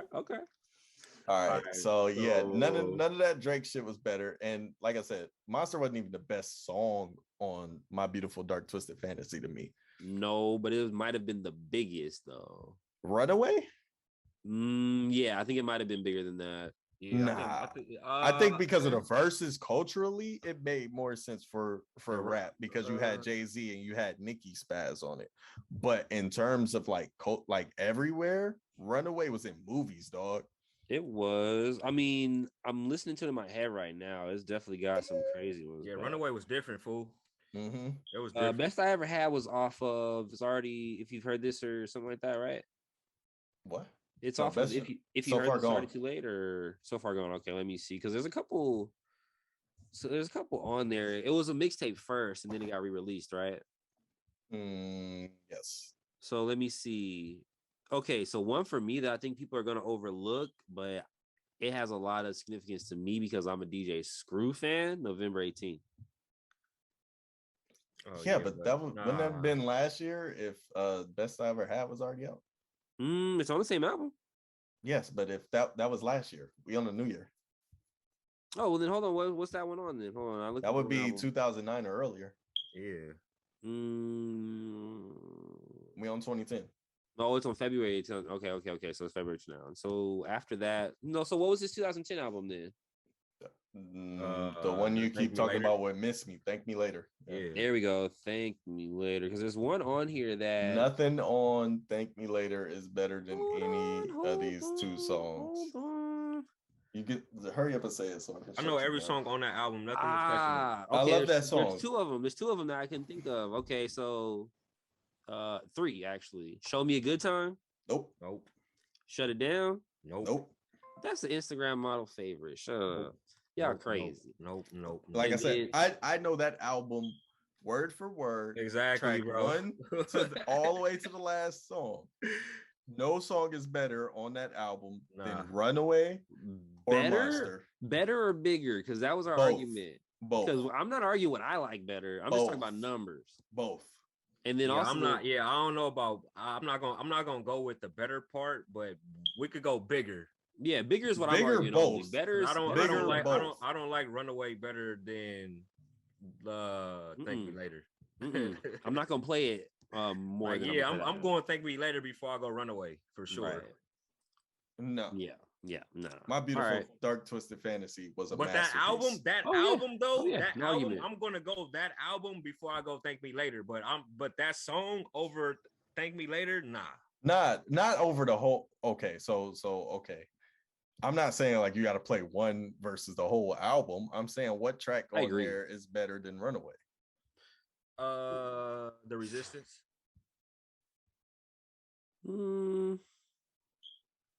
Better. I already told you the ones I like better. Those two I named, but bigger. You said is Miss different. Me, and you said I said Show Me a Over. Good Time, Shut It Oh, Down. you said Show Me a Good Time, and I Fancy. love that song. Oh, Fancy. Yeah, I love all of those songs. But bigger. And I love the fancy sample they did in the Throw It in the Bag remix. Light Up. Nope. with Definitely Jay-Z. not. That shit was hard. Because I think that was significant because it was like one of the only whole verses out like at the time. So it was like, ooh. Nah, Well, okay, I'm not doing it. So wrap that up then. What's the next one? So, well, did we pick one? Yeah, I mean, I don't think Monster is beat by anything. I got Runaway. I don't know. Look up the numbers right now. Nah, I got Monster. Let me see. All right, so Runaway sales. Dark Twisted Fantasy. The sales on this album. I mean, both of the songs are on the same album. So what? Yeah, that's why I said. Well, which one? Which one is more, better though? Yeah, or not better? Which one sold more? I guess is what we're trying to figure out. I think Monster sold more for sure. Because the whole thing Runaway with is 2 times platinum in the US. And let's see, Monster. Because I'm telling you, it just has to be because it was because of the verses for us. Oh, they both 2 times platinum. Well, no, but then that's the era of record sales too. So you don't have the count for singles. No, I'm looking up trying to see like what it was when it first dropped. But that was they did Billboard Hot 100. It hit 18. Rap songs 15. Okay. Let's see, Runaway. Hip hop, it hit 12 and 9. So it did better on the charts. Okay. Numbers don't lie. Well, they do, but I'm still going Monster. Fuck them numbers. No. What the fuck? Hey, ass niggas. Fuck them numbers. Numbers can be manipulated, I guess, too. Exactly, so bro. We already know that. All right. So shit, 2011 song, Niggas in Paris. Right. I don't know if I can debate this one. Yeah, ain't no debating this shit, nigga. They performed that shit 15 times back to back, nigga. Yo, how do you perform that 15, 13? Well, I think it was like 13, but they might have been 15. One of them. It was something doesn't like matter. that. How do you perform it that many times and be into it? Like when Travis did Goosebumps and I watched the video, so because somebody recorded it at about the 7th time, I was like, all right, nigga, I'm done. But my homie Bruce was at the concert when they did Niggas in Paris. Okay. And so I was like, yo, how did you sit there for that? Niggas in, bro, I ain't gonna lie, bro. I could go Niggas in Paris about 10, 11 times, bro. Because that motherfucker is just every time I'm gonna feel the same way every time that shit come on, bro. Like the energy don't diminish. Bro. I might have to be. It might be like baseball where I have to be there to feel it. Exactly, bro. I might have to be there. It might be like it might be like that. Because I don't know about right now. I'm like, round four. I'm like, all right, cut it. I've got a couple songs that are better, but I don't know if they're bigger. I got a couple that I wrote down 2 that are big. Let's go one for one. Let's go one for one. You go one, I go one. All right, go. Until we run out. You go first. Otis. No. Nah. Not niggas, not over Niggas in Paris. Same album too. Nah. Yeah. Niggas in Paris was the one. All right, well, yours. I know it's not bigger, but ADHD, the Kendrick. It's a better song. but it's not big. Better, but it's not bigger. I probably would have picked another Kendrick song for that year if I would have picked one from Kendrick. It's off the Section 80 though. Yeah, that's the tricky part about it because that it didn't really get no pub. That was like people went back to listen to that one after they got on to Kendrick. Yeah. So it's not gonna be that big. What's your next one? Workout, J. Cole. I was thinking about that one too. I love that song, but probably not bigger. No. Man, that shit rock. It's still niggas in Paris. That's just a two-stepper. That shit's a two-stepper. Oh, look at me now. Ooh. Oh no, man. That look at me now, man. That shit was look hot. At me now. You got me flag surfing right now. I think about it. That's a good one. You got look at me now. Lil Wayne on that motherfucker. The niggas was on that Busta Rhymes versus. That song was fire when it came out, bro. Like there's so many songs that I think are better but not bigger. That's the tricky part about Make Me Proud, the Drake on the Take Care. That shit was hot. Yeah, that shit was High Power, that shit was hot.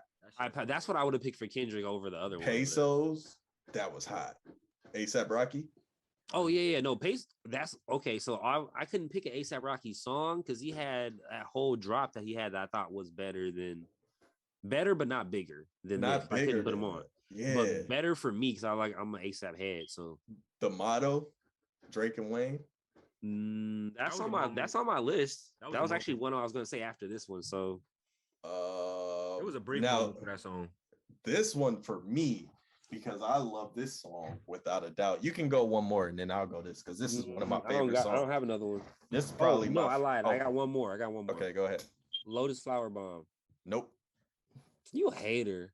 I love my biggest problem with Wale in his career is that his biggest songs have leaned too heavy on singing features. All right. You're gonna make me get on my Googles for Wale because I like Wale. Let me see. Let me just go for it. I don't even like I don't like the new one with Cole, but most of all his biggest things have leaned on big singing features. There's a couple of them that I'm like, I feel like you're telling the truth, but something is sticking out of my head that I'm like, that was the bad one with Rihanna. Ambition. But he does have a lot. He has PYT, Pole Dancer, PYT wasn't Bag of Money. That big. Oh, Bag of Money is my shit. Yeah. My bitch bad looking like a bag of money. But T-Pain singing on the feature. And that's also with Rick Ross and Rick Ross on the hook. What about like well, it's not people like it, but Slight Work. That was a moment. That was, and that's Big Sean rapidy. Okay. But if I had to go Wale without a woman, I would have to go to his Ambition album. And I'm looking at it right now. You got like Don't Hold Your Applause, Miami Nights, Double M Genius, Legendary, Chainwork, Illest Bitch. Like there's something on there. Chainwork was hard. I like Chainwork. Chainwork was hard. DC or Nothing. That shit. No Days Off is one of my favorites on the album. But there are no standouts. Play them.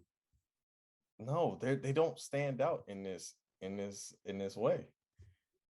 I think you don't remember. Okay, so this is we still talking about niggas in Paris? Yeah, compared to niggas in Paris. No, they're not gonna beat them at all. No. Yeah, that's what I'm talking about. In comparison to niggas in Paris, it's not close. And then even to his biggest songs with the females, have nothing to do. All his female songs are way bigger than that. Well, that's what you said. You had a problem with his that being his main thing. But I'm like, he got some heaters. He has other songs, but you don't know Wale for real if he don't have the songs with females. He's trying to do the Ja Rule scheme, but it just didn't work like that. Because Ja Rule blew up off of his lady hits, but he also had his other hits too. All right, my favorite song of that year. Favorite song. What? Marvin Gaye and Chardonnay. Oh, I haven't heard that song in a long time, bro. Kanye West early in the morning when she's all alone. I like Big Sean a lot, right? Do it how we want, but it's not bigger. I used, you know why I used to like that song. And it's crazy. I got a story. I really used to like that song because I was dealing with a girl named Chardonnay at that time. So I used to sing that shit to her on the phone, like for real. So yeah, man. And He I was was into softy, Roscoe, Tay. like all three of them on the song I was fucking with at that time too. Roscoe Dash, Big Sean, and Kanye. You feel me? Tay a softy, Tay a lover boy. That's cool. All right, so I guess we're going with Niggas in Paris because I can't find nothing else on No, there. I don't think any of those are bigger. Like I like them, but I don't think they're bigger. You know what I mean? Like kind of like we said No, before. none of them songs is bigger than Niggas in Paris. Niggas They in might Paris. be better songs, but I don't think they're better. Nah, All hell right. nah. Well, I mean, I don't even think this needs to be discussed for 2012, so we could just go into picking one better than this. We are not going with "Same Love" by Macklemore. You don't like At Macklemore? all. Hell no. Hey, when I seen that, hey, on my mama, when I Boo. seen that shit in the chat, Just the simple fact that motherfucker got the Grammy over Kendrick, bro. We should pick a Kendrick song. bro, when I seen that shit in the chat, I'm like, who the fuck? Well, I'm like, what the well, fuck? I didn't. Okay. I didn't write the book, but somebody did. Okay, I do have a Kendrick song actually for my first. Man, Oh what yeah, is it's off of man? the Good Kid, Mad City album. So I mean, you can pick damn near the whole album. Facts. I picked the one I think that had the big. So there's two that have big impact on that. I'm a A and B it. Okay. Which was the biggest for you? Swim pools. Yes. That's the biggest one. I feel like would beat Macklemore. But there's another one that's big too. That's probably would beat it too. What's that? Bitch, don't kill my vibe. Okay, nah, not as big as Swimming Pools though. But No, bitch, don't but kill my bigger than vibe. is the Macklemore shit. song, Yeah, though. but they're both bigger. I said it. You could pick the whole damn album. Yeah. Poetic. I ain't You never could go even heard that Poetic Macklemore Justice. song. You could go to the Mad City. Yeah, man, down. Wait, Facts. niggas. Every time you Yeah. hear that, yeah, how many You people know. get hyped? Like You know what it is. Yeah. you can hear that. But I got a whole list that's better than that. So we gonna start with Kendrick's Women Pools being the top and knocking that off because Macklemore ain't getting in on this. I don't know who the fuck I made have that list, I have man. one more for that list, but I'm looking up more right now. Okay, So go you for have- it because I got a bunch. Okay, so I got one more that's a cult classic legend, like don't like. Okay, go for it. Don't like. Oh, that's that shit I don't like. That shit hit. I was actually gonna go with Mercy off Ding, that same project. Which one? Mercy. Mercy was fire. Okay. But was okay, good. see the difference is don't like though. Like it was like It's bigger. it though. was better with the Kanye with like the Good Music Camp. Yeah. The remix. It had a lot of remixes though, but that's kind of why I feel like it was kind of bigger because it had a lot of legs on it. Mm-hmm. So you got that one. It kept getting remixed and remixed and remixed and remixed. Mm-hmm. Absolutely. But Don't Like was on there. So I can go down this list real quick. We can go Fucking Problems. Yeah. Is that bigger than Swimming Pools? No. It might be close because Fucking Problems had a moment and it had a good little vibe to it. It carried through the summer to the end of the year, so that might be one. Okay. Actually, Let's okay, see. give me with another one. Dreams and Nightmares intro. Ooh, that's the one. For me, that's got Impactful. Actually, that might be bigger just off of impact. I remember seeing the video. Like my boy, he was at this party up in Watts. It was like a Glasses Malone video shoot or something. So they had the DJ playing the music and they playing the intro. And you know how it's so low in the beginning, but everybody's rapping the verse. And then as soon as it went, hold up, wait a minute, everybody in the crowd just and it's like jumping. Yeah, like that whole shit. Like you can't.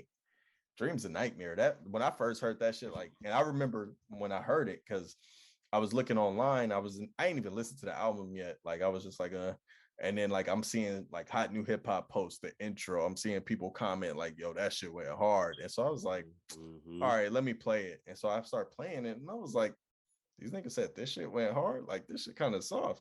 And then when they hit that beat picked up, I was like, oh, you didn't let it develop yet. About. You didn't let the beat build. Yeah, I was like, I see what y'all talking about. This shit goes hard. Yeah, it's one of those songs. It's almost like a T Grizzly. You know how he started talking in the beginning, the first day out. Right. I feel like he kind of got that style from that, like that slow build, then bah with it. You know? Yeah. I mean, I go Dreams and Nightmares over Swimming Pools. Swimming Pools was a big song, but Dreams and Nightmares impactfully was just that. I got some more though. Now I'm not when you were talking, I was doing some digging. I had some more. Okay. From one album, I have two of them. Go for it. All right, we're gonna go 2 Chainz. I love them strippers. Nah. What? Great song, but not bigger. What? Yeah, I love them. I'm sure 2 Chainz got That's an the. anthem, sir. I That's a want to say strip on that club album, what would it be? anthem. Don't Lie. No, that's on the based on the True Story album. So no, I'm saying Yeah, like, what No would the next songs Lie, be? Don't No Lie. Lie, Crack, No Dope Lie. Peddler. Because I think No Lie would be bigger than that. What about Birthday Song? Oh yeah, birthday song most definitely. That's my next one. I was gonna say Birthday It's your Song. birthday. It's your birthday. Yeah. So and I'm different. So all those I feel like are all bigger than Macklemore, but Swimming Pools I'd have to say the first 2. Man, we gotta pick a new I got song. Dreams and Nightmares over Swimming Pools. We gotta pick a new song to put instead of the Macklemore shit. Dreams and Yeah, Nightmares. that's why I said we already started the basics. We replaced it with Swimming Pools. Oh, okay. Yeah, cool, Dreams and Nightmares might be Swimming Pools, quite possibly. I'm looking at one more thing though, because I think Dreams and Nightmares beat Swimming Pools though. I saw one that was kind of interesting. Because a couple, I don't think those are bigger though. Because Rick Ross had an album, Jeezy had an album, but the Carter 4 was released that year. I'm trying to see if the Carter 4 had anything bigger. Pop That, because that could be one. Pop That was on Carter 4? No, Pop That was on French's album. Okay. Yeah. Oh, okay. I see what you're saying. He had like Blunt Blowing, RoboCop. This wasn't actually that big of an album. He had She Will, but that's not that big. That was probably the biggest song on the album. It was that one, and John is the next biggest one. John, that's my that's my shit, bro. I don't give a yeah. Hey, yo, no, She Will. No, that album. No, She Will was shit. Yeah, that's the best one on there. Yeah, that's She the biggest Will, song. John, How to Love. People like that one. I don't. How like to Love it. went. But that shit went too. I don't like it at all, but people do. Yeah, people like that shit. That shit went. Nightmares at the Bottom. That was a good one. Amen. Speaking of Jeremiah. That's a good one. That's a big one. That's not bigger than. It's a lot of real bitches in the. It's not bigger than the other one though. Amen. It's not that big. It's cool, but it's not that big. Okay. What about anything from J. Cole? Because J. Cole had a good year that year too. I think it was earlier. It was Cold World prior. Let me make sure. Go look, but I think it was a year prior. I'm on my Googles right now. Hands on the Wheel, ASAP Rocky. Nah, it wasn't that big. Not bigger. But I love that song. Not bigger at all. One of my honorary mentions. Round of applause, baby, make that ass clap. Yeah. Up it to the flow, make that ass. Yeah, clap. that shit went hard. Workout came out towards the end of 2011. Yeah, so I thought that was last year. Yep. So no, that doesn't count. Yeah. So round of applause, baby, make that ass clap.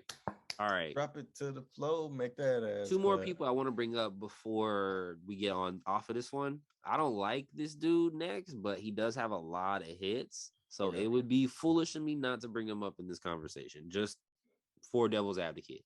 Okay. Motherfucking Future and the Pluto album.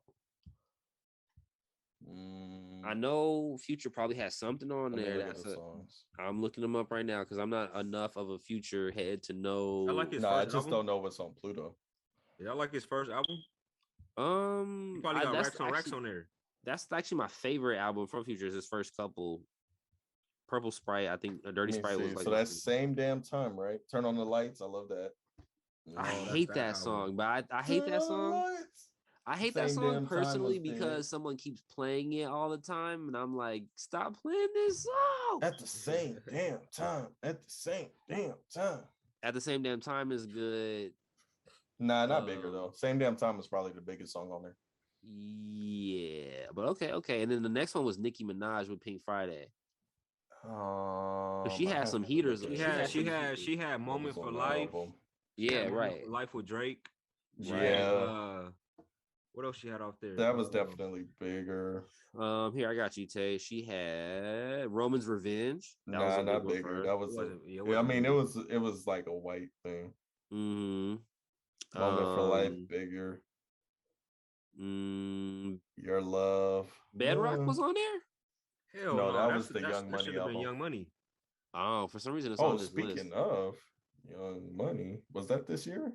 Was that year? That's the best one on there, actually, though. Because if Young Money is that year, what about Did It on him? That was pretty big.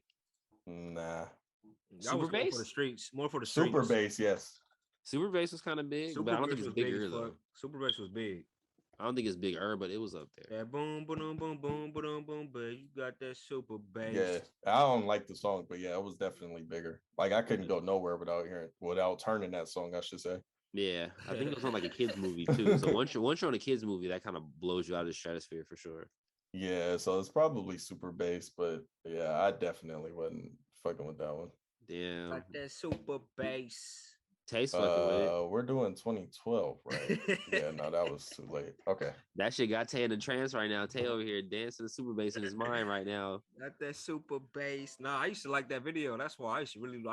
This is when I was like, I used to really be in love with Nicki, bro. I used to watch that video like, damn, like this really finna be my bitch one day, bro. You still got time, I guess.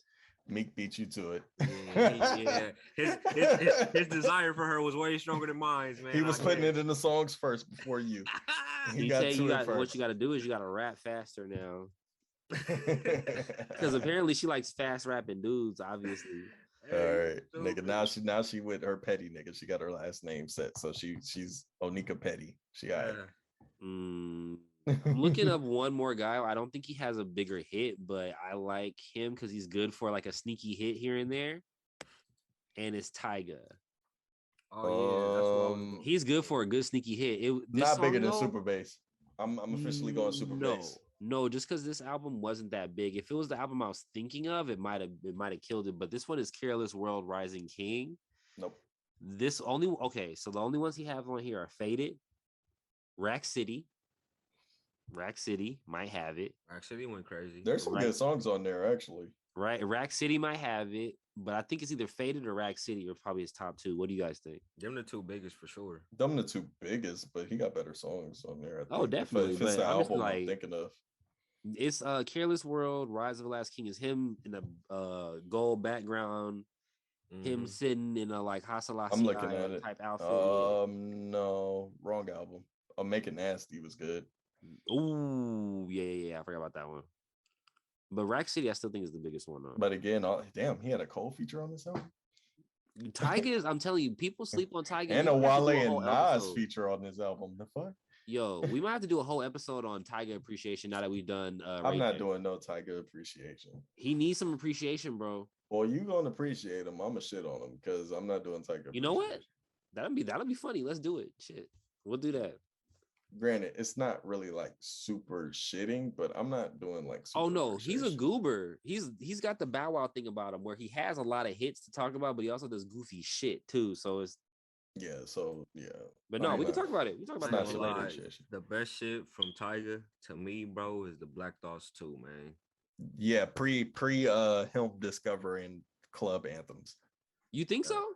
For sure, nigga. You ever heard Black Thoughts 2? Oh, he's more successful with all the club anthems. But he was actually trying to rap, it was different. I'm not even worried about his success necessarily. I'm just thinking like songs that I like. I like a couple of his Yeah, you like the club songs. From him, yeah, I do. I like the Fan of the Fan shit too. Because my favorite album from him is what album is it? Tyga made good songs, bro. Oh, Bitch, I'm the Shit is my favorite album from him. Oh yeah. That one was nasty. That shit is still, I still play that. I'm actually gonna play that on the drive home. I'm gonna play that shit. I ain't gonna lie, I fuck with that Well Done 3 too. That shit hard. Well Done was good, especially when he had Honey Cocaine running around. He was doing all right.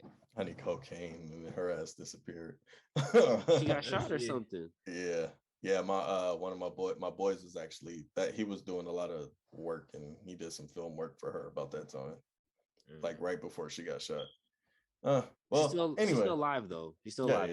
Yeah. Well, she's anyway, still out there. I mean, all they had to do was Google it. We weren't gonna talk shit about her if she was dead. Like, hey, some niggas are crazy that way. Not us, nigga. We still got a little respect. We have a little bit. All right. Well, shit. We've been running this for almost 2.5 hours. So, Tay, you want to do your top 5 now, or you want to save it for the next one before we get up out of here? Top five. Let me tell you who are my top 5, man. All right, hold on. Let me get the camera ready. Hold. All right. Y'all already know, and there's no order. This is just who I fuck with. Okay. These are my go-to artists. Okay. You already know it's Wiz Khalifa. Okay. Y'all already know it's Tupac in my shit. Okay. Y'all already know I got Drake in my shit. I got Kendrick in my shit. Okay. And then let's see my last one. What's your My last one? last one. It's interchangeable too. We could probably go like Jay. We could probably go like probably either J. Cole is one of them. It's either that or it got to be rap music. Yeah. Okay. I was finna throw in a band. I ain't gonna lie. Nope. Now, was there a band of rappers? Nah. Nope, because that'll get you outcast niggas in there all day. I'm not outcast. Who is it? Not you. Who I'm is talking it? about these motherfuckers who say Andre 3000. But Oh no. Go ahead. We're not gonna start that again. Go ahead. Nah, we just gonna get to 5 and then we'll debate. We'll go over it in the next episode. Nigga, my last one will be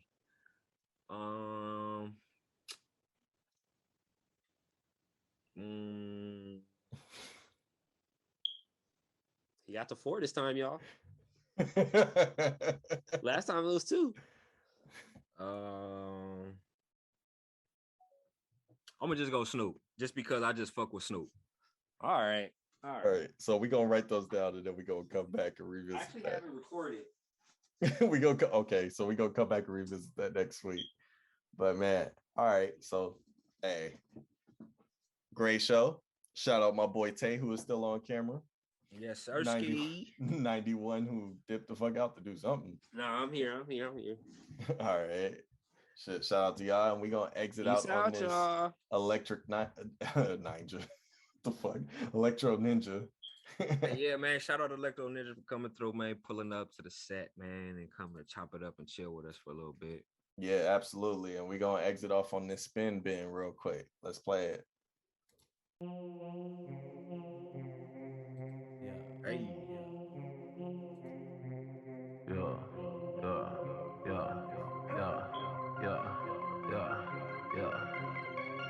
Input the money, type in the cash up.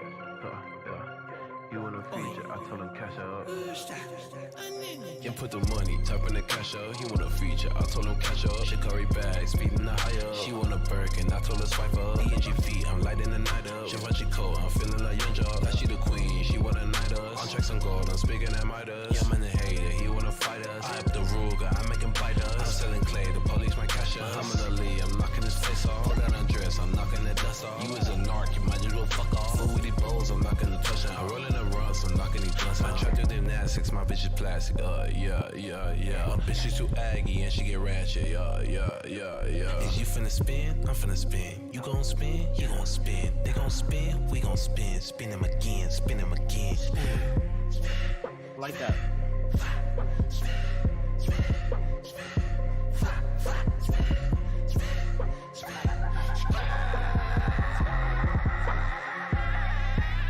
Yeah, she's a trooper.